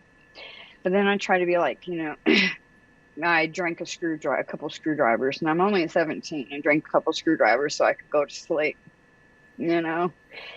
And then that next day, got up like nothing. Great day. My stepdad comes home from work. Me and his girlfriend are in there making this really amazing casserole that she makes. I mean, it's really awesome. And we're just having a good meal, just the three of us, acting like nothing's going on. Because me and my stepdad were supposed to go to my mom's and switch cars. Because he was getting my mom's Firebird. I was going to pick up and she was going to drive my little Dodge Shadow while I drove the S10 pickup. And so my dad's like, all right, let's go. And I said, okay. We leave. We go through one stop sign. We're in a little neighborhood. And then we get to the next one where we're out on a main road. And he pulls into the little shopping center. And he goes, hey, I just want to let you know, Terry Don, I've been trying to get a hold of your mom all day. And I said, really? And he said, yeah. And he goes, and every time I call, he goes, Tears in Heaven is playing on the answering machine. Tears in Heaven was key for me. And I just looked at him and I said, I told you she fucking killed herself. I told you she fucking did it. Get me the fuck to my mom right now. And we drove over there, knocked on the door. You hear Reno, her little dog inside, barking. And you just hear the music. She had it like randomly playing the songs that was played at my brother's funeral. Tears in Heaven, Silent Lucidity. What is that? The Boys to Men. It's so hard to say goodbye to yesterday. And she had something else playing. And we were just knocking. I gotta say, it's God damn it. That is a great playlist, though. But I mean, I know. Damn it! I know, right? Silent Lucidity. Who knows that song? Listen, that is the first song my brother listened to. He heard once, and he played on the guitar. Wow. On the acoustic. He could listen, and then he just played. It's actually my wife's one of her favorite songs to sing in karaoke is Silent Lucidity. Is it really? Seriously. That's like my all-time favorite. I loved Queensryche back in the day. Oh, yeah, for sure. That whole album was amazing. Empire? Yeah. I know. I've got it on one of my playlists. So do I. Yeah. I like Queensryche. I was so excited when Queensryche did the Unplugged session. Mm-hmm. You remember the Unplugged? I remember watching those. You know, back when TV was really great. Back when MTV actually had music. Exactly. Like most people these days, like the newer generation, they hear MTV and they think, oh, reality TV. It's like, no, that M stands for music. Ask yourself why. Yeah. Yeah, music, television. Right. I mean, the very first song they played, if I remember correctly, was Video Killed the Radio Star. Radio Star. That's exactly it. Yep. That's exactly it. But just so you know, the chat, it went crazy in a very good way. I'm backing up here. Bethany said that T is good people. Then Missy also said Scrappy T for president. And I said T would have the world playing nicely inside of 8 months. Missy said, I think so. May said, I'll give her credit within 100 days. Bexy, I support this. Scrappy T for president. Woohoo! Freezer meat and skin babies for everyone. It's the new American dream.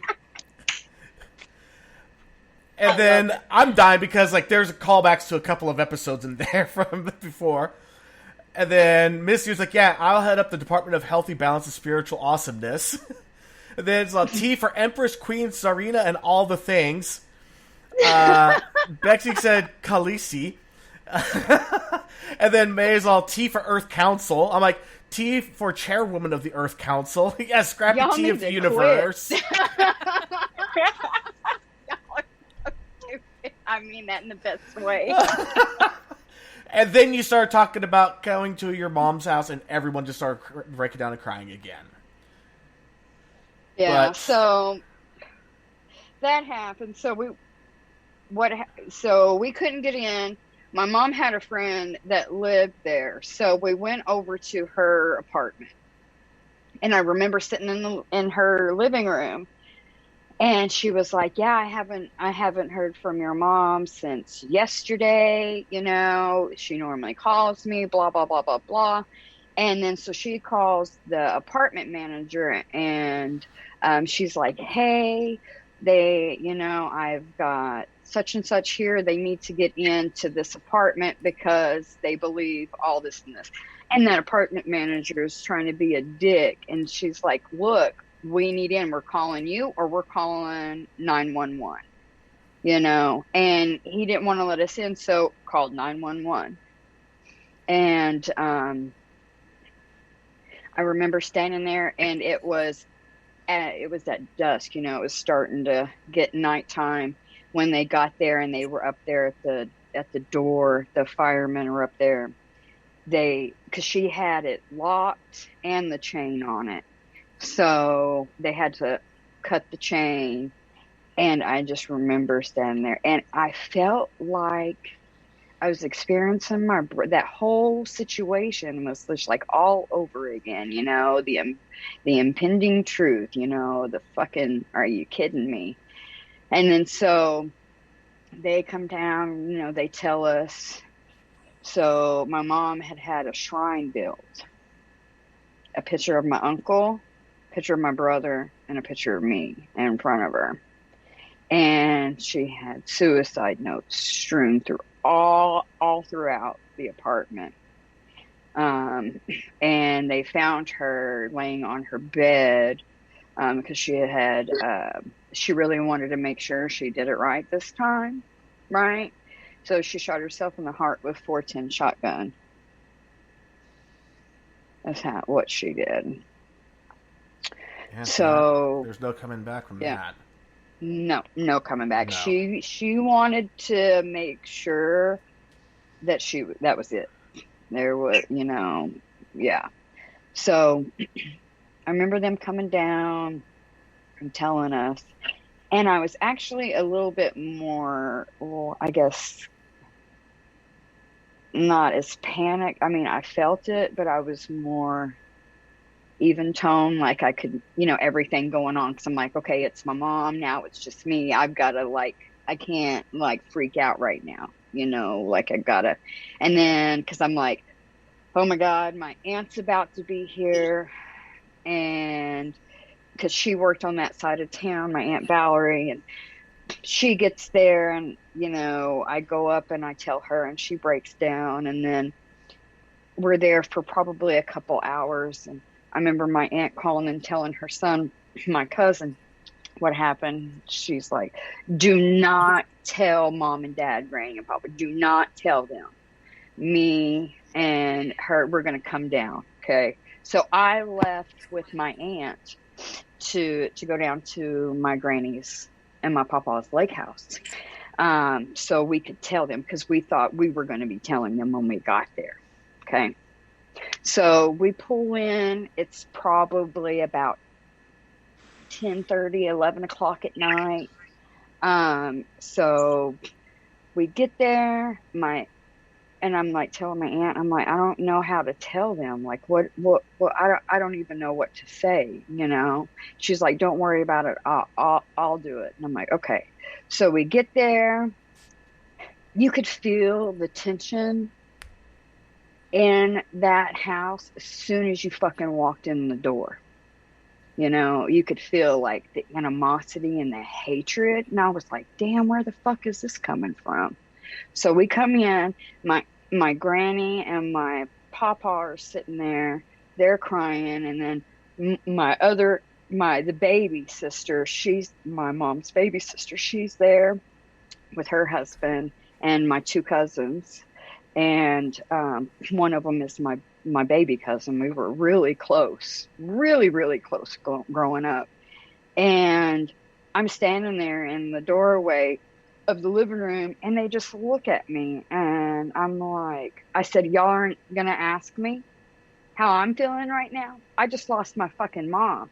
Y'all don't even care? And they looked at me and they go, you might as well have been the one that killed her. We don't even want you here. What? Yep. As someone who's had that said to her, I'm outraged because I know how much it hurts. I was sitting there and I was like, whoa. No. Yeah. So I called at that point, it'd be like, get the can full of gas and the handful of matches.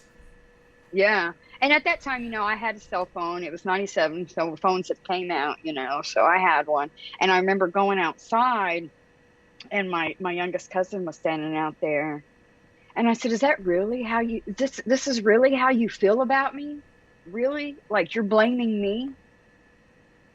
Like, what did I do? And he goes, you might as well fucking pulled the trigger. You're dead to me. And I'm like, okay. So I've really just lost everything. Literally, it's how I felt. So I called my stepdad and I'm like, you got to come and get me. Somebody's got to come and get me because I cannot be here. And I'm standing at the end of their driveway and I'm like, they don't even want me on their property. So he comes and gets me, takes me over to a friend's house, and I get wasted. I went and got a 12-pack and went and got I had my dad get me a 12-pack. And then my friend, when I got there, she had tequila.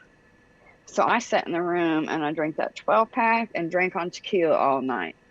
And then that next day, my dad came and got me, and we went to my aunt's house in the city, in Del City, and we're standing there with all my aunts now and their husbands, and just everybody's there, and we're standing in the kitchen with the pastor, and they go, so, we got to clean out Debbie's apartment, and we got to figure out who's going to go in. And I said, well, me and my dad, that's my mom, they were married for 15 years. They've only been divorced 8 days. We should go in. The ink from the stamp is still damp at that point. Mm-hmm. And they said no. My aunt said to me, again, at that point, you might as well have been the one that pulled the fucking trigger. At that point, I was so enraged because they had already been saying that to me. So I went to go after my aunt, and everybody held me back. And then I waited like 30 minutes. She had went outside. And so where the kitchen was, you could go out through the kitchen into the garage into the front where the driveway was, where the cars were, where she had went outside too. the other way from the front of the house. And so I waited about 30 minutes. And then I went outside and beat her ass and said, if you ever say anything like that to me ever again in your life. And then, you know what? I was just in the chat. I was just about to say, I'm sorry. Like, everybody's like, are you fucking kidding me? And, like, I think any of us would have gotten that fucked up. And then Missy just said, I want to slaughter this entire family with words. But I was sitting there going, I had so much dysfunction. I was like, you know what? I am so... Like, I probably would have channeled the spirit of my, the angry pit bull dad that I had seen a number of times, and I would have gone for as much physical damage as I possibly could.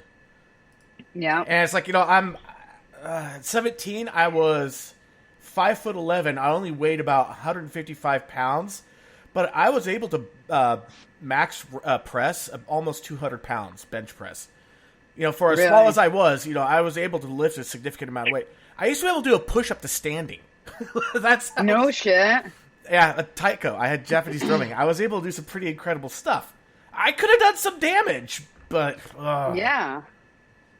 I'm glad that I'm sorry. I'm on your side. You beat the shit out of them. They deserved it. Absolutely. Yeah. I'm sorry. I usually don't condone violence. This one time, exception to the rule. My family was very dysfunctional. Yeah, that was a long time coming, is what it sounded like. Yeah. My family was a very, very dysfunctional family. That's why I do not speak to anybody in my family. But, so when it came time for my mom's funeral, right? So there was 2 family cars. Okay. And, they wouldn't let me sit in the front one. And they didn't even want me in the second one. My Uncle Ben, which was my grandfather's brother that loved my mom and me, and, I would help take care of him. He says, no, you're going to sit in this car. So because of him, I sat in one of the cars.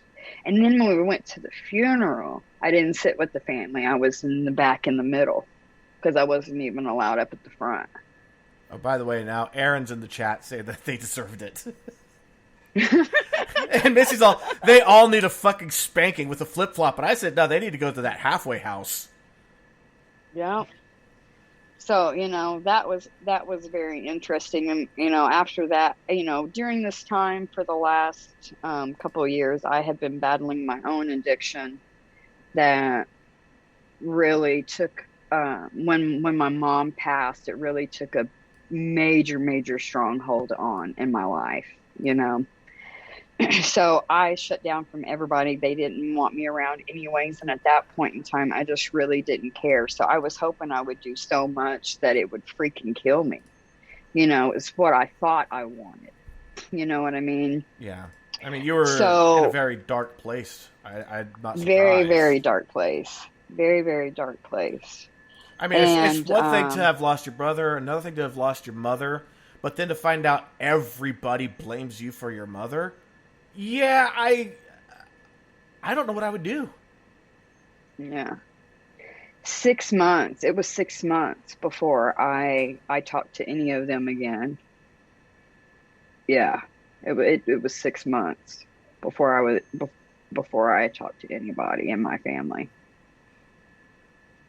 And that's not, that was just like, I guess the tip of the iceberg. There's so many things that I could just like throw out that's happened or that they've done or that they've always sided with somebody else, and even after I was clean and I was trying to do the right thing and, still making my mistakes. I got married when I got married in 98. I was 18 for the first time. Got married out of convenience. I still tell my first one that it wasn't that I loved you. I needed some stability in my life. This is what I needed, And then I got, I had my first 2 kids by the time I was 20, and then we separated a few years later, and my family all helped him when I tried to stay with them with my oldest 2, even though I had a job. They wouldn't let me come and stay there when me and him split up. They let him stay there. They helped him take my children away. You know, my God. And then, so I didn't see them. And then that just snowballed to, you know, and then I had my youngest two.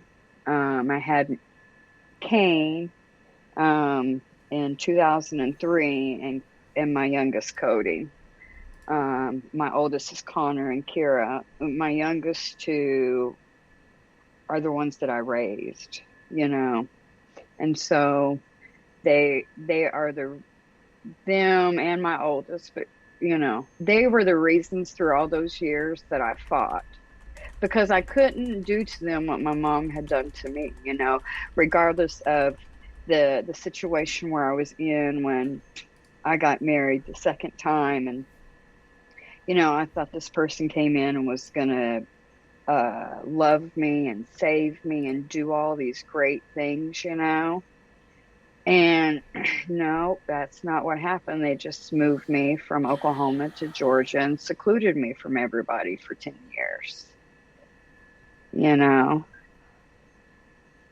My God. And it was like living with the male version of my mother. And that's all I'll say. It was like the male version, and complete dictator. Like, yeah. You know, I used to get up on Sunday mornings and go make breakfast, and we would preach. That's what we did. I mean, whatever he said, that's what we did. Wow. And I mean, you don't really strike me as that kind of person either. Because I'm not. That's not, because I'm not. I'm not by a long shot. But, you know, you learn through life, you know, how just to, you know, you got to make it work. Yeah, and Bexy was saying a complete dictator, emphasis on the dick. Yeah, I know. Let me tell you. Yeah. And Missy's still shocked that you spoke to your family at all. So am I. I'm like, if they say that you're dead to me, guess what? It goes both ways. I know. And I'm like that now. Then, I wanted love and acceptance so freaking bad. I get that. You know what I mean? And that's even like, you know, after everything that had happened and coming back, I still tried to make things right with the family that was left.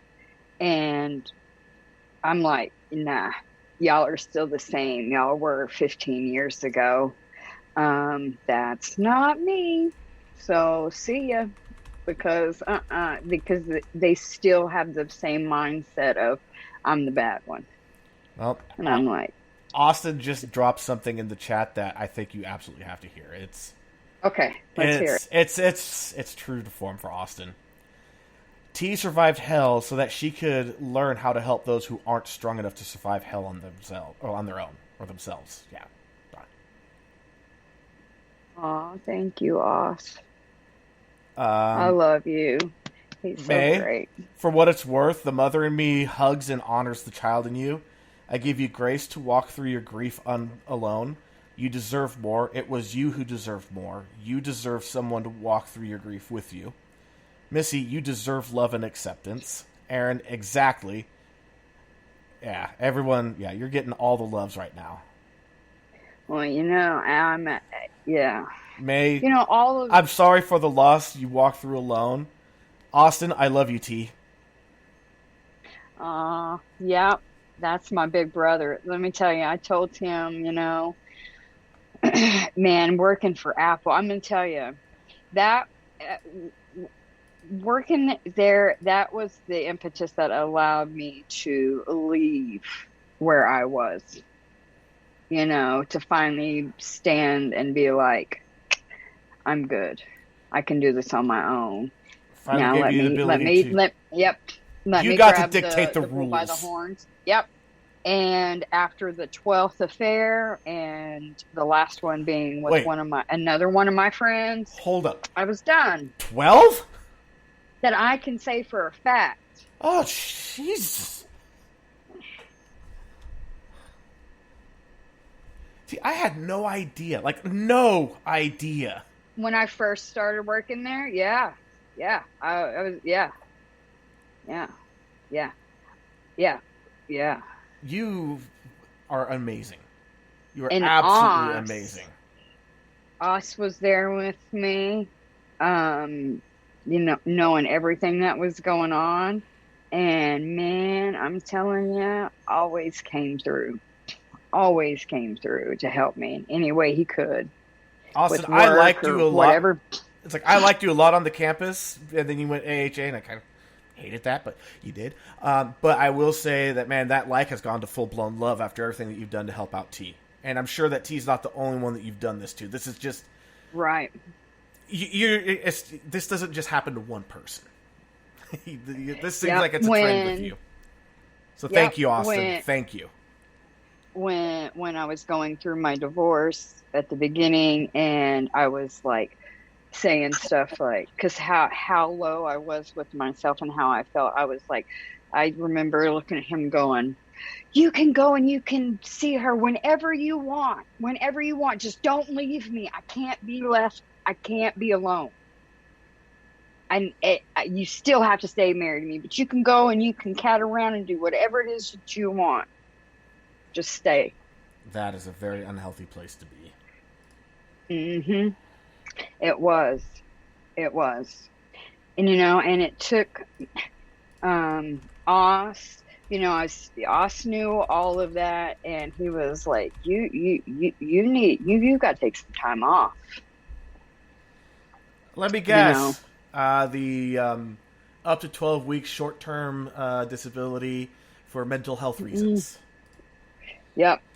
And so I am so glad that was one thing I did love about my time at Apple, was that it was a mantra: mental health is still health. Yes.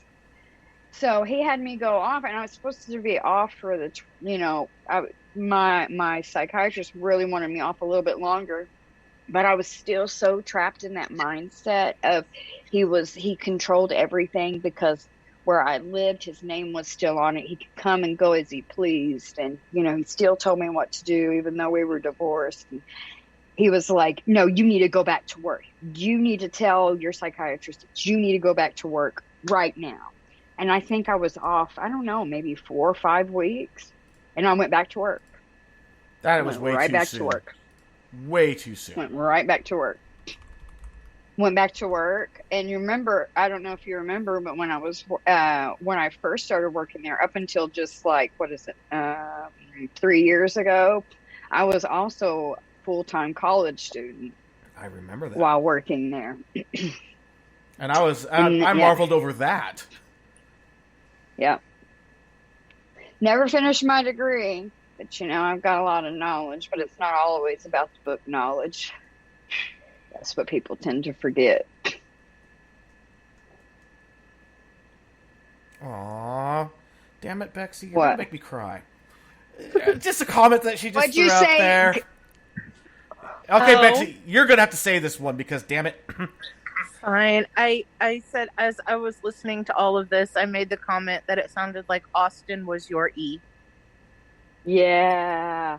And I hadn't had that. I hadn't had a male. I don't think that he even knows. I hadn't had a male figure like that since my brother. Yeah, He's my big brother.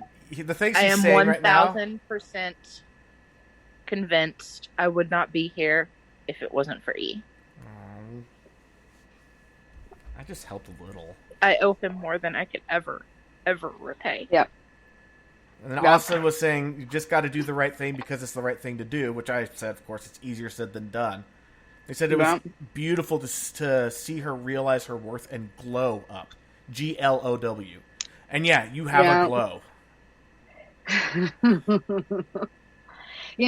For the first time, going through all of that, and then there's stuff, And Austin said that you had told him that.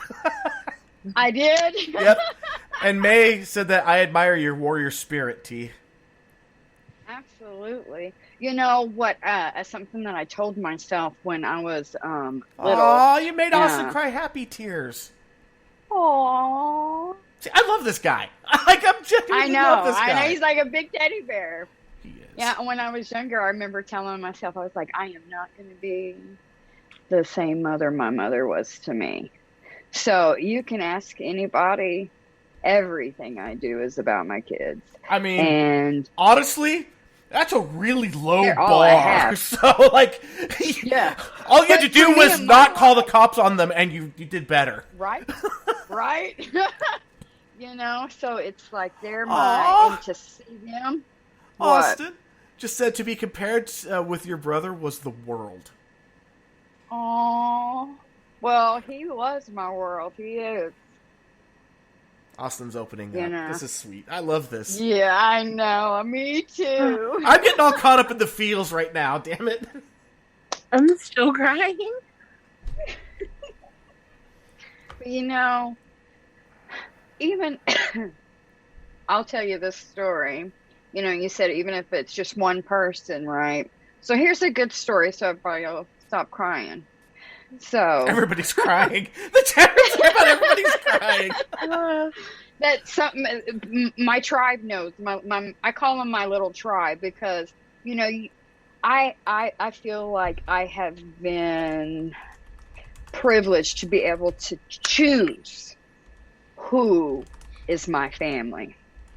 You know, I've made that choice, so they're my tribe. I have my core, and that's it. You know, they're everything. They're the ones that I know I can call now at 2 or 3 o'clock in the morning, you know.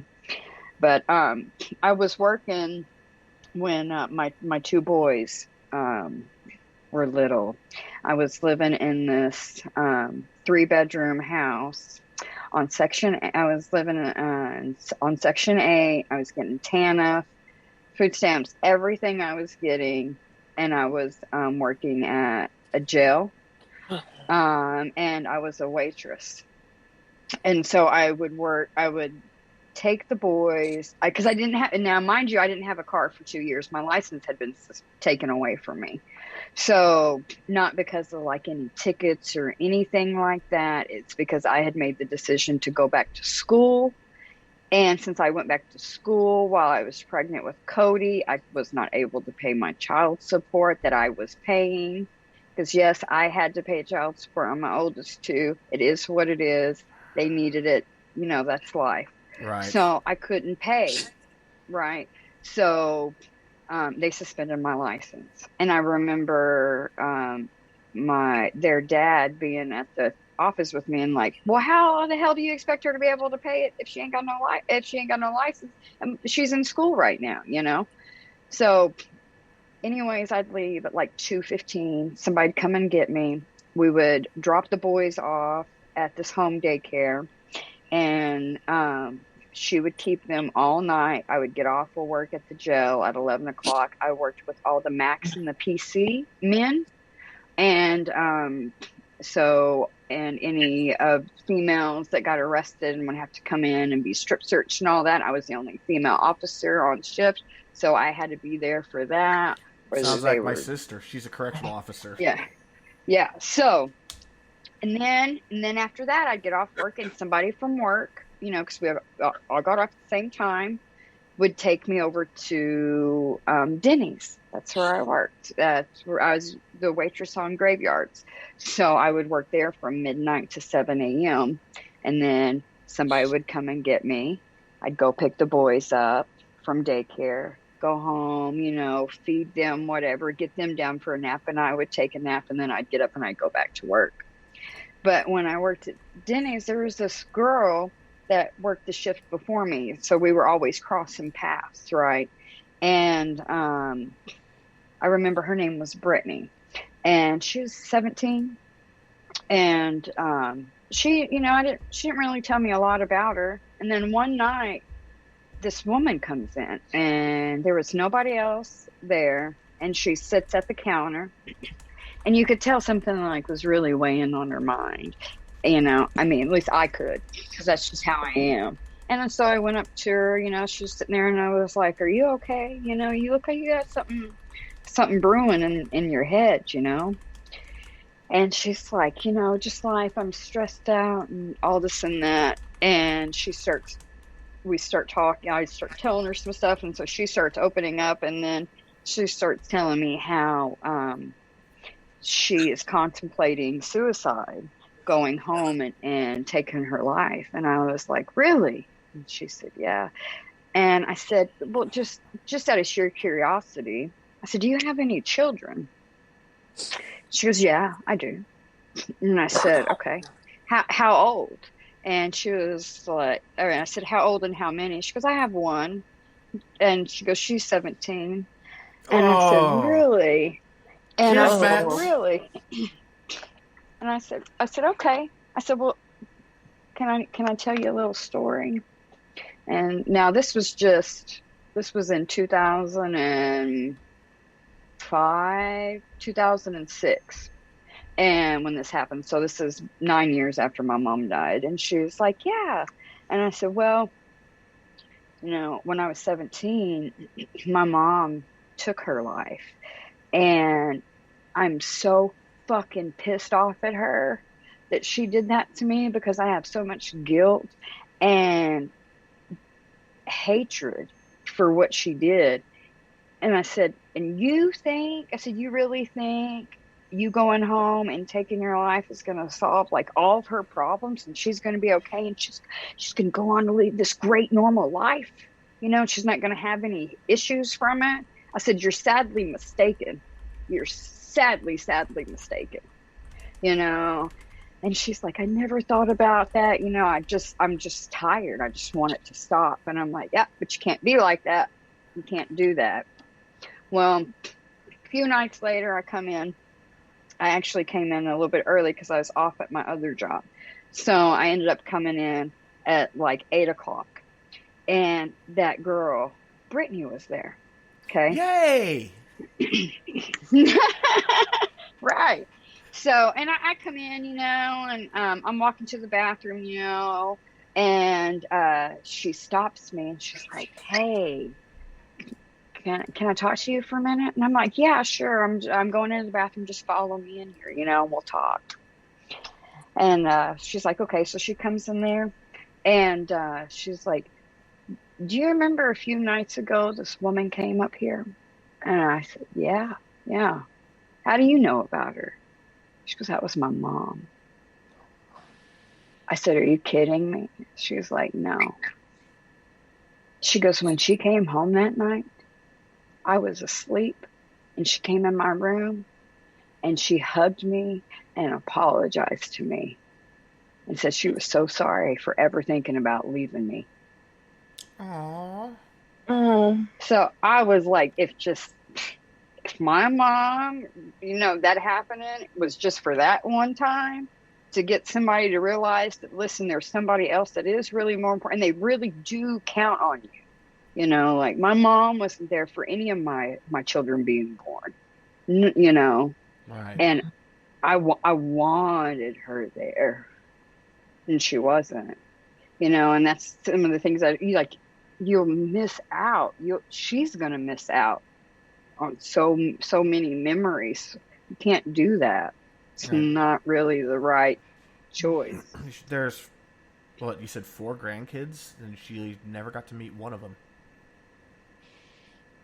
Not one. And my daughter looks just like my mother. She has her eyes. She looks like me, but she's got my mom's eyes, you know, and her bone structure. And so, like, she's my little person. I love her.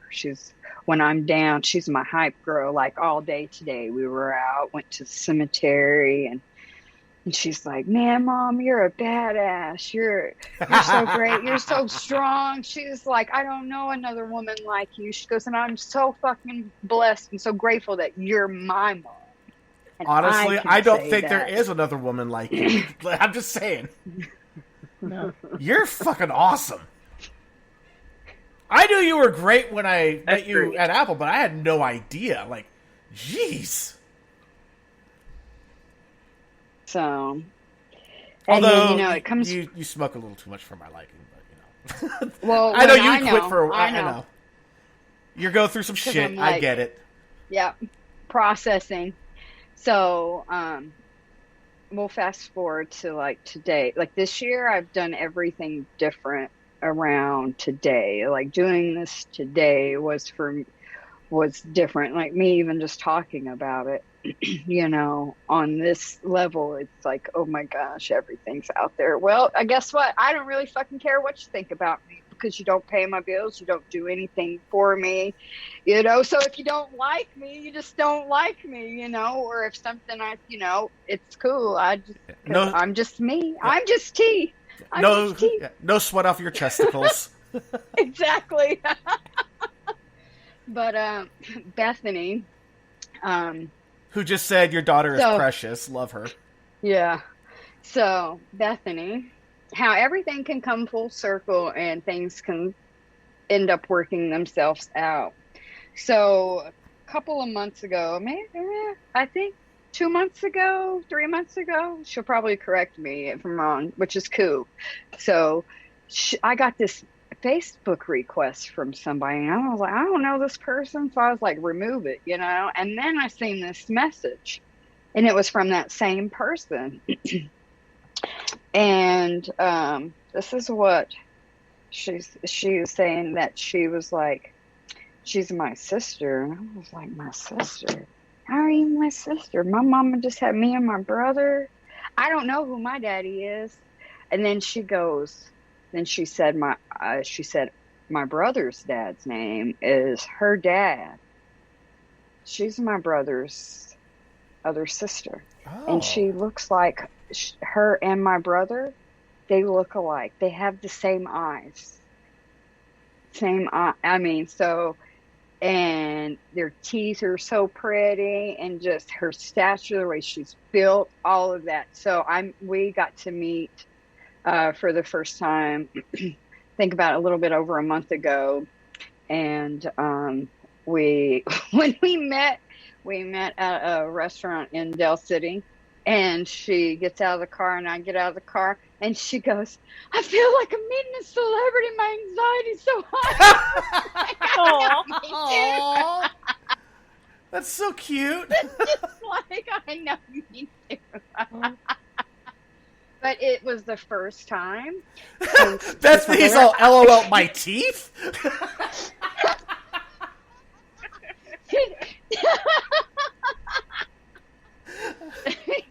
She does. She's got really pretty teeth. My brother always was big about his teeth. He was a pretty boy.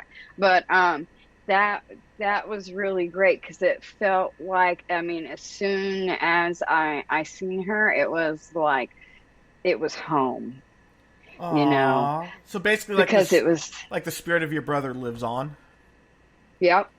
That's awesome. Because she never knew. Awesome. We never knew her. We never knew. She's 6 years younger than me. We never knew about her, nothing. And so it's like, now she's here, so it's like that's came back, and so it's made my heart even just a little bit more pliable. And Bethany was saying it was an instant knowing. Mm-hmm. Yeah. God. Just so you're aware, we have 35 minutes left of our 3 hours. We're good. No, we're good. All right. So I was sitting there going, wow, because I know that there's more. Because, you even, maybe it's just a different story. That's a synopsis. Yeah. Because, you have those 3 tattoos. And, I got these, so I'll tell that. So I have Survivor on. If you want, you can always take pictures of them and send them to, I will. Us on Facebook, and we'll put them up on the Facebook page so people can see them. Yep, I've got pictures of them. So I've got Survivor on my left wrist, Warrior on my right, and Fighter on the back of my neck, and the eyes in each one are semicolons. I got those right after a few months after my divorce, because at that time I had attempted to take my life. I was at a really dark spot, and that's when I learned for the first time, and I remember going, oh my God, this is what she felt when she took her life. And I was like, I knew exactly how she felt. She wasn't thinking about anybody else, you know. And so well, I went and got Survivor, like and then I got the other two. Like when I was suicidal, I was thinking mostly about me, but I was thinking about how all I do was cause pain, and that my act would be a selfless act, because then if I'm gone, then the pain is gone. It's a fucked mentality, but that's where I was, and I mean, and when you're if you really want to get into it, listen to season 2, episode 1. I'm not going to go into it. Yeah. Exactly. I'm sure you listened to it. I'm sure you listened. Yes. You gotta listen to that one. It is a messed up mentality. I've been there. I've had those thoughts. I've thought that, you know, it's better off for everybody without me around, because I'm the one that's doing the hurting. And I know that. Exactly. And I know C is no stranger to that either. Although C might be, because right now C is on mute.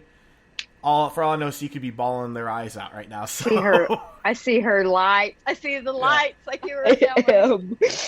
I have cried uncontrollably and muted quite a few times. So yeah, a lot of people here were like, May just said, "OT, you broke me tonight. I love you so much, Missy. Thank you. What an amazing story." And then May just said, "We don't cry for the dead. We cry for the living who have been left behind." Yeah, because see, that's what people don't understand. Do not realize they talk about, you know, the death of that person. So suicide is a different type of death, a different type of loss than like a car accident or somebody dying because of a terminal illness, something like that, or a heart attack, or stroke, or because they are making that choice that you are not worth it. You are not worth them being here. You know, so, yeah. Well, Missy just said that you're in my heart forever. Aw, thank you. Always. Yes, I agree. There is, you know, I don't even know how to express it, but I just, like, I would hug the stuffing out of you if I could right now, because I just, so much love. And Bethany said that you have the heart of a lion. And of course I asked... Thank you, sister. And the band from a zoo to go with it? Of course you did. Of course I did. And then Missy was saying that suicide is traumatic. And it is. Like, I went to this one daycare that I went to, God, forever. As a matter of fact, what's funny is that not only did I go to this daycare, my nephew and niece...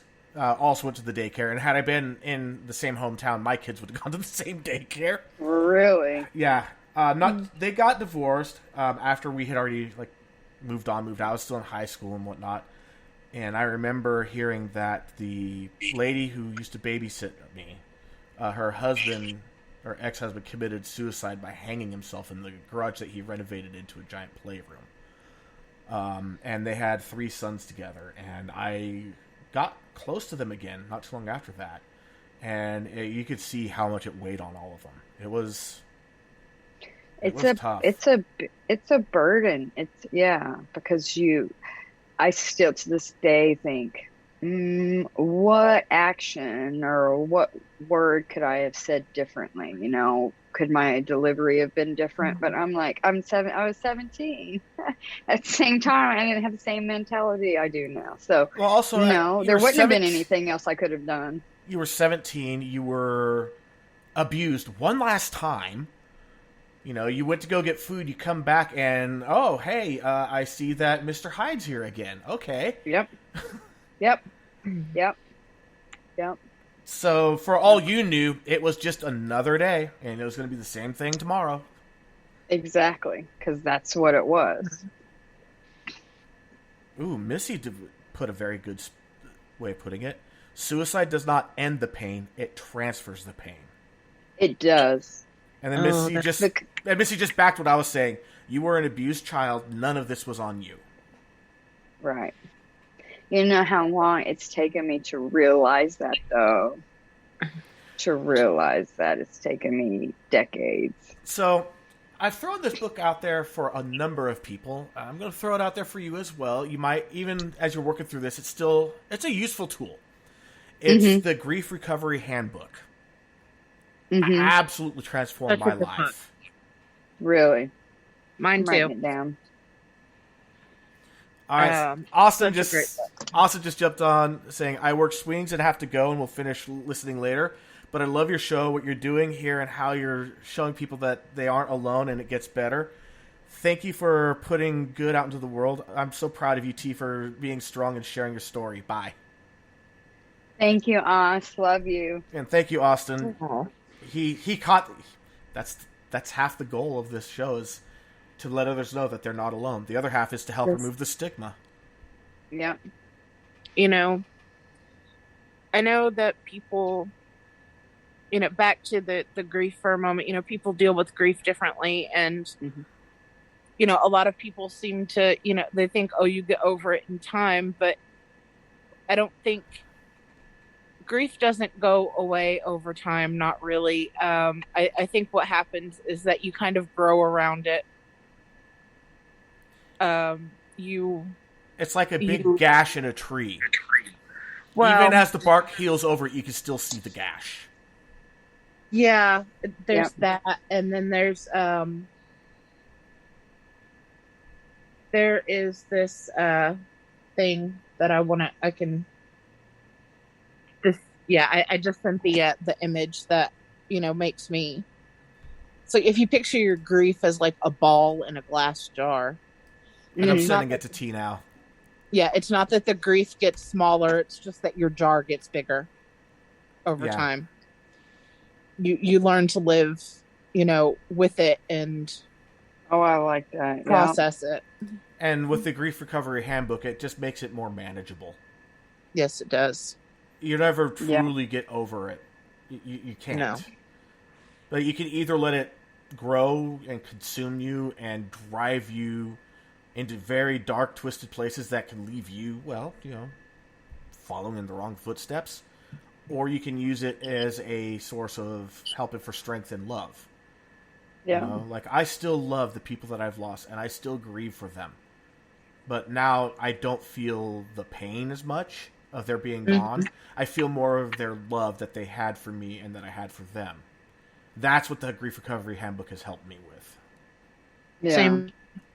I mean, and it's not just for losses like, you know, death or suicide or things like that. I mean, it comes in handy for a lot of aspects in life too.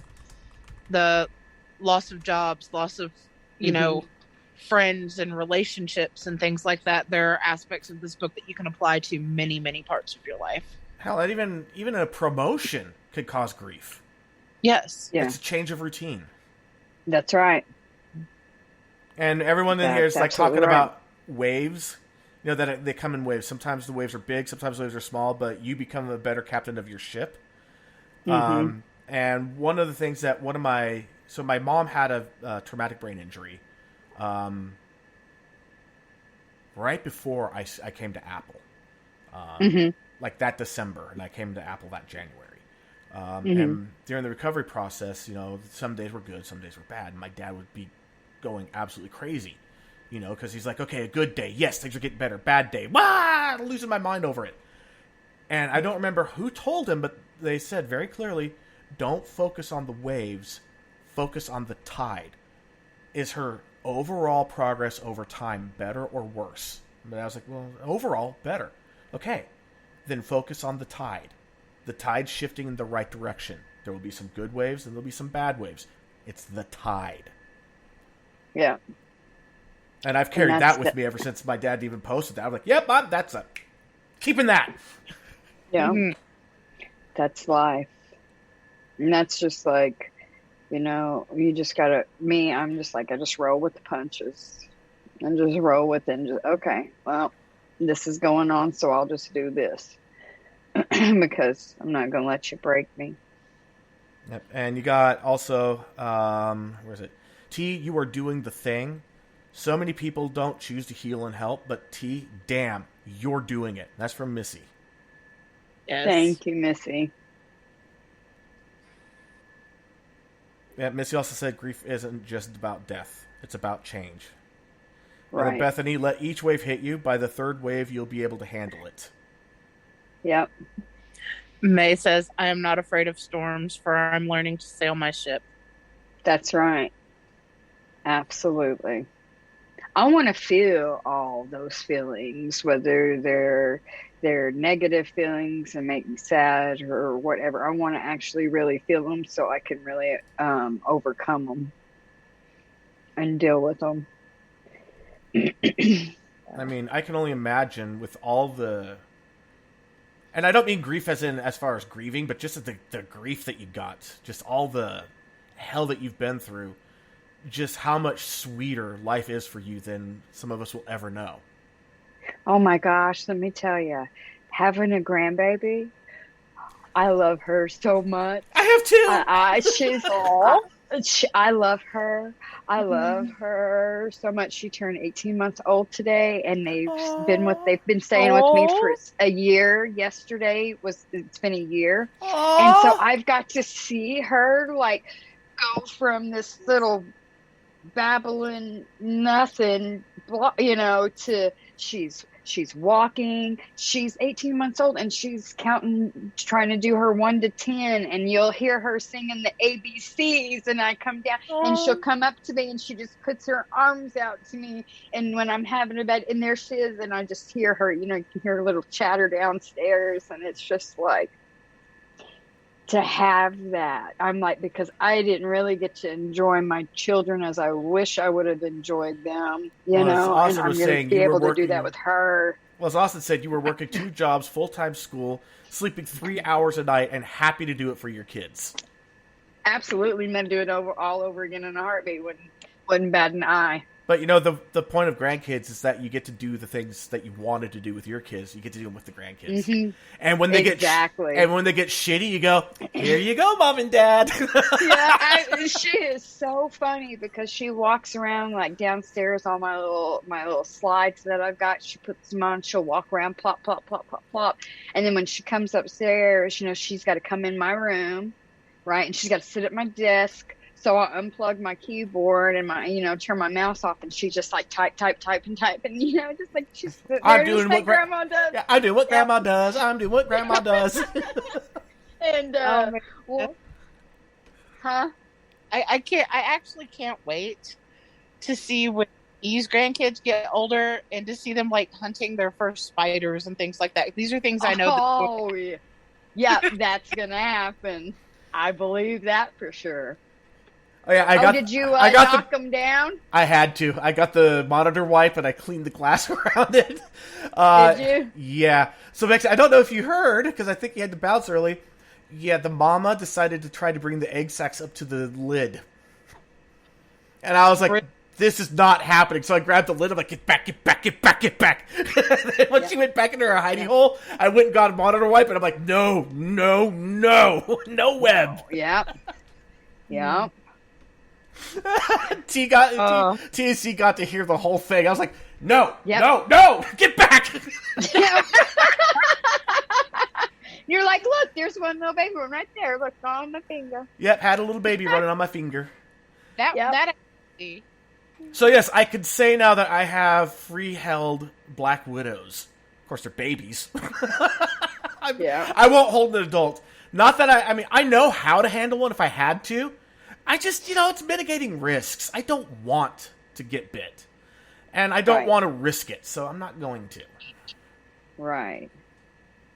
Absolutely. But yeah, it kind of made sense because I walked into the office. I'm like, God, there's web everywhere. The webs. Where the fuck is this coming from? Wait a minute. I go and look, and there's all these babies crawling around in the cage. I'm like, yeah, they figured out how to get out. Yep. Well, they're small as a pinhead. They're tiny. Mm-hmm. And if you saw them, you wouldn't even think it was a black widow because it was white. Yeah, right. That was so small. So tiny. All right, May, I have to bow to you. Bexy, you better find that comment, and you'll see why. And see what to look to. My goodness. Okay. I just got compared to someone that I absolutely freaking love. That is really awesome. Coyote Peterson. Coyote Peterson. Heck yes. He started out with just a little YouTube channel, and I got bored one day, and I was like, you know what? I want to see a guy get stung by a yellow jacket. I'm allergic to yellow jackets. Not like high anaphylactic shock. I smell like a grape. I got stung on a toe, and my entire leg became uniform in thickness from thigh down. That's the kind of swelling I get. Yeah, no shit. It was brutal. So I watch him.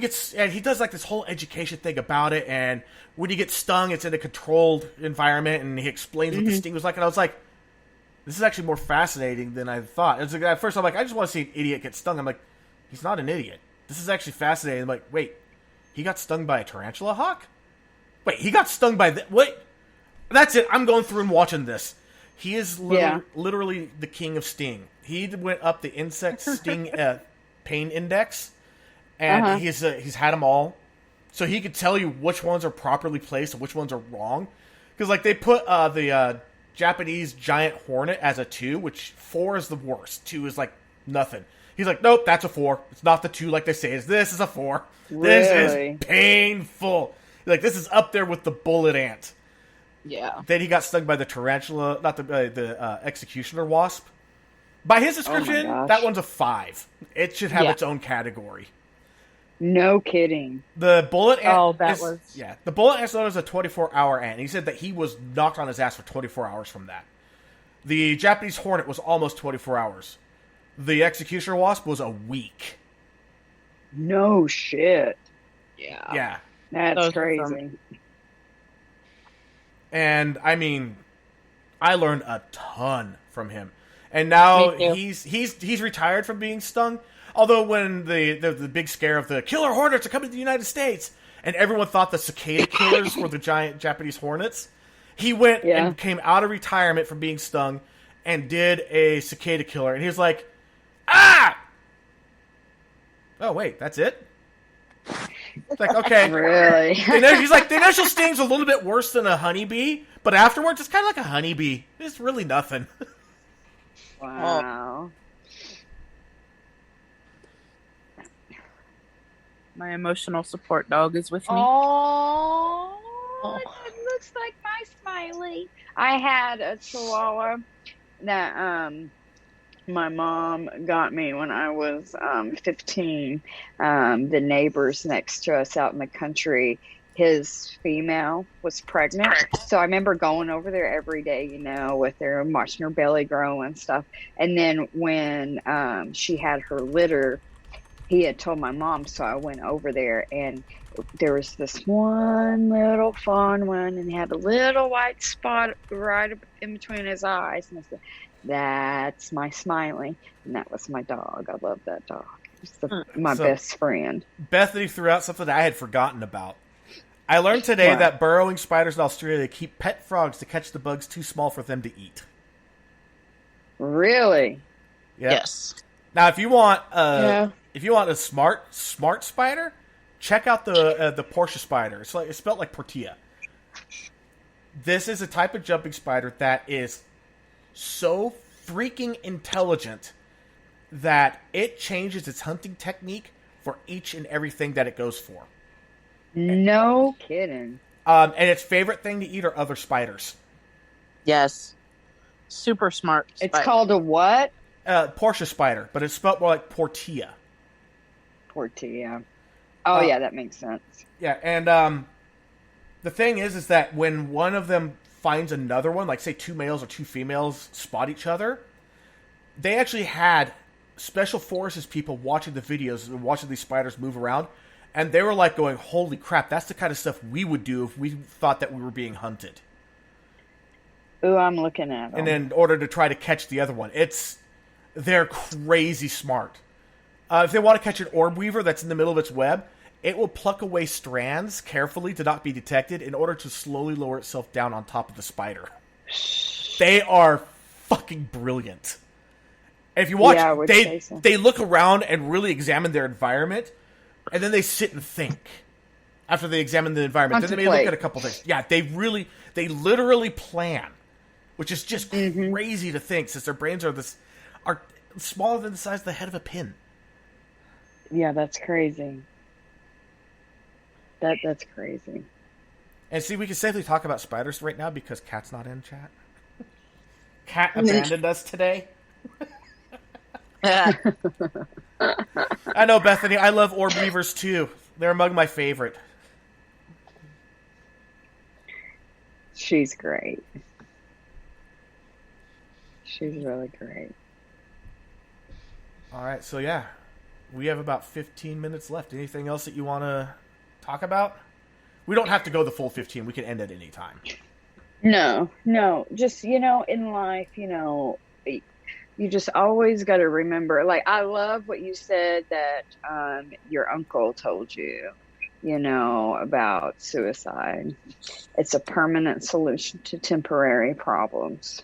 Yes, it is. And that's exactly what it is. So it doesn't matter. I mean, right now it could feel like the weight of the world is on your shoulders, and there's nothing that you can do that would make it anything better. But if you just hang on, the sun always rises. It hasn't never not rose. It's going to get better. Days will get brighter. Sometimes, like for me, it's taken, over 2 decades, but you just got to keep getting up and putting one foot in front of the other. Yep. And even though you have times, like I have times, even this weekend, when I was driving in my car, and Sunday was a really, really hard day for me. And all I kept thinking about was I can just hit that pole and it'd be over. I got life insurance. I mean, my kids financially, they'd be set for a little while, and it'd all be over. But I'm like, nope, because that's just, all this right now is just temporary. Yep. It's just temporary. It's going to be okay. And the driving into the pole thing resonated with me so strongly because for weeks. I mean, I think about that, periodically. I mean, I think about that when I'm in my car, and it's not that I would do that because I'm not going to do that to I'm not going to do that to myself. Right. And it's like, I'm not going to cheat myself. I'm not going to do that, And I've had it happen so many times now. I'm just kind of like, why, hello there, randomly uninvited, intrusive, suicidal thought. Where the fuck did you come from? Yep. There you go. So I'm like, yeah, no. So it gets better. It really does. It can. You got to want it. Oh, Bethany got it right. It's the call of the void.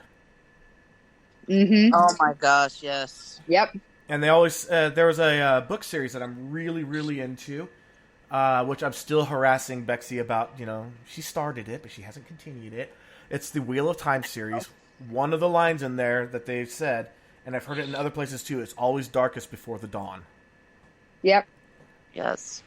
Which is actually not really true because, it slowly starts getting brighter and brighter for like the twilight before dawn. Yeah. But I get what they mean. Yeah. Things always get worse before they get better. Absolutely. And I found for my life, it always comes in threes.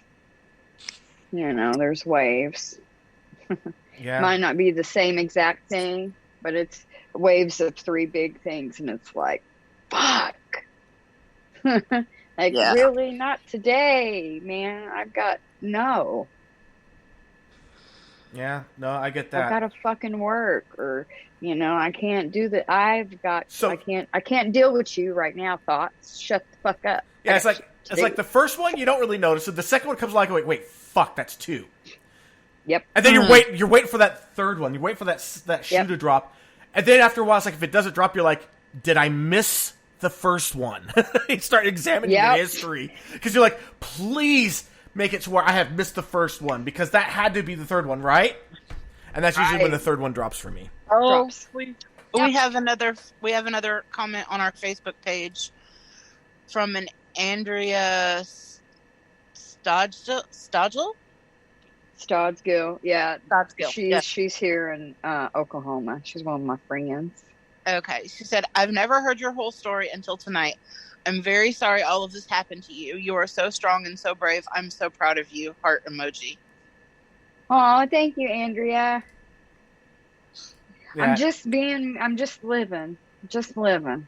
just living. That's what I tell everybody. I'm like, dude, I'm just this cool chick that's chill, that's just trying to make it in life without any drama. And Because Bexy, let me tell you, I have earned my peace. and Bexy dropped a nice poem in the chat too. Oh, I want to hear it. Letting her do it. It's her poem. Okay. All right. Yeah. Lost and feeling broken, without a soul in sight. I searched for some answers, but the darkness was hard to fight. And I almost let it swallow me. I almost let it win. Thankfully, a hand reached out and became a friend. And soon after that, more followed, each one teaching me something along the way, making my world brighter, helping me see that I wanted to stay. And while these friends supported me, I began to truly fight. And I stomped the demons in my mind. I revealed my inner light. Yeah, absolutely. This last 2 years, 4 years after my divorce, that's how I felt. Damn it, Bethany! YOLO! But Missy did put a good one out there. Your purpose is greater than your dark thoughts. Absolutely. And then Absolutely. May also threw out there, yes, Bethany, the void, its voice could be tempting, but not today. That's right. Making the decision to come back here to Oklahoma 2 years ago after saying I would not step foot back here. 2 years after my divorce, coming back here was the best fucking decision I ever made. It seems like you found your family, and it's not the ones that were by blood.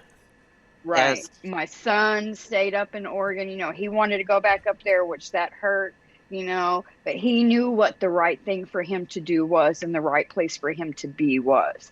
And so I said, as long as you do what you say you're going to do, then I'm going to be behind you. So he's, this year he's a senior. He'll be my first child. He's my third born, my first one that's going to graduate high school.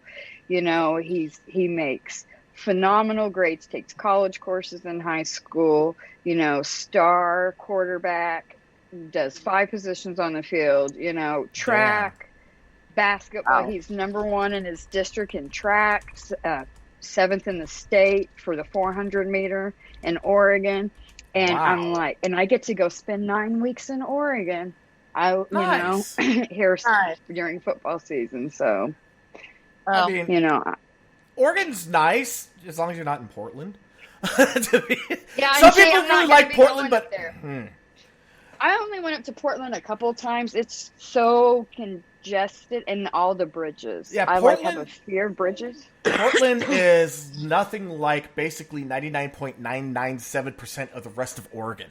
It is its own weird entity. I was like, and I'm not trying to bash Portland. It's just capital. It's like, I'm not trying to bash Portland, but Portland is so detached from from the rest of the state. It's like, I'm like, why isn't Portland the capital? And, Salem's the capital. I lived 15 minutes west of Salem for 4 years. And I'm like, really?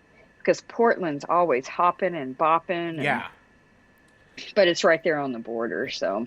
And Missy said, T, thank you for sharing your story, your journey, that you're still on this journey and for being brave. It's not always easy to own your truth, let alone to share it. I have lots of love and respect for you. And May said, I love to hear how your warrior spirit rose above all the ways your spirit could have been easily broken. And Missy also said, Oregon people are so different in Portland than out of Portland. Yes. Yes. Not just there. There's another there, where the other university, the Oregon State is. They're different in that little town in Corvallis. It's Corvallis and Springfield right there. They're even a little bit different. Yeah, I mean Corvallis is so tiny. Mm-hmm. Although that when it comes to college football, that's my team, the Oregon State Beavers. That's my team. No, Boomer Sooner till I die. I went to Oregon State, but I'm Boomer Sooner, Oklahoma, all the way. I was born a Buckeye and I'll die a Buckeye. I'm sorry. Hey, but they do have a good, they got a good football program. You see, the thing is that my second favorite NCAA team ever it used to be my favorite, are the Wolverines. It's Michigan. Yeah. Really? Yes. I believe it. My brother's was Florida State. Seminoles. the So I always Seminoles? root on them. Yep. I always love root the for them. Seminoles too. That's That's my number that's 3. the reason you're practically perfect. Yeah.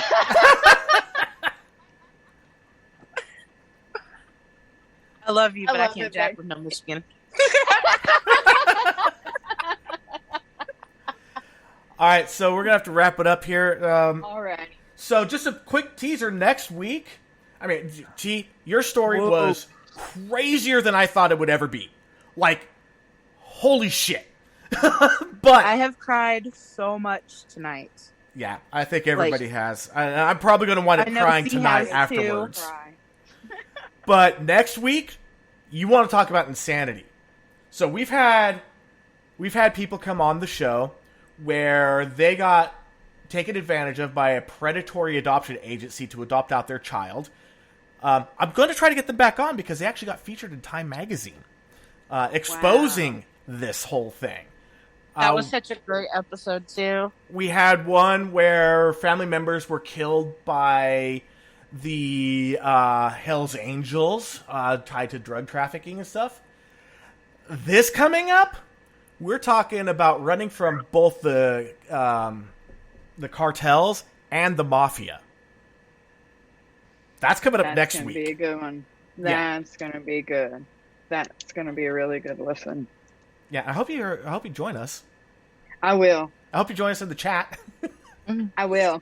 Yeah, I I'd will. love to see everybody that was in the chat today back next week. Yes, and everybody, by all means, if you want to keep following us, get the Spreaker app on your mobile device. Follow us or favorite us or whatever. They say that we have followers. I haven't actually sat down to really play with it. Right now, we currently have 17 followers. We'd love to have some more. If you're listening through other ways, by all means, add us, follow us, whatever. The nice thing is with Spreaker is that for most people, sometimes it doesn't happen for some reason, it actually notifies you when we go live. And if we could get the funding up stably enough, I do plan on having our own app. But it's like $200 a year plus some additional fees on top of that. And right now we're just not getting that for the donations. So that's a back burner thing for the future. But yeah, by all means, like, share, help us get out there. Next week is our season finale, and it's going to be fucking insane. And what's crazy is, this is a return person. They didn't let us know any of this before. That's awesome. So, yeah. See, that's why you never tell your full story. So that's not even the full. That's why you never tell the full story. Right, and if you ever want to open up about your suicide stuff, you can always come back. You are more than welcome. Thank you. This was awesome. This was a big, big deal. Thank For you. You me. are And- an amazing woman. You really are. Thank you for sharing. Thank you for allowing me. Oh, I'm absolutely. sorry. I basically didn't talk the entire time. It was so. You're fine, see? Yeah, I was basically crying the entire time. I could tell. That's why, I know when you're crying really hard because, like, the lights go out and your little Christmas lights go on, so we can't see you. Yeah. I've learned your patterns a little bit there, C, but yeah, no. You're good. It's all good. Yeah. All right, everybody. All so- good. It was quite the story. Yes. Again, thank you very much, T. Thank you, E, Bexy. See, this was great. Yeah. And I can't wait to see you in the Really chat. enjoyed. Also, if you go to mymental.net, we now have under the About the Experience. Tells you what to expect if you go ahead and join us and do an episode. And has a link that you could click on to go ahead and let us know you're interested, and we'll get the email. On top of that, we also have the Discord link on the top part of our page. Now it just says Discord. If you click on that, you can join our Discord, and we can continue talking even beyond the episodes. Outside of that, I'm E. I'm Bexy. See. And we'll see you next week.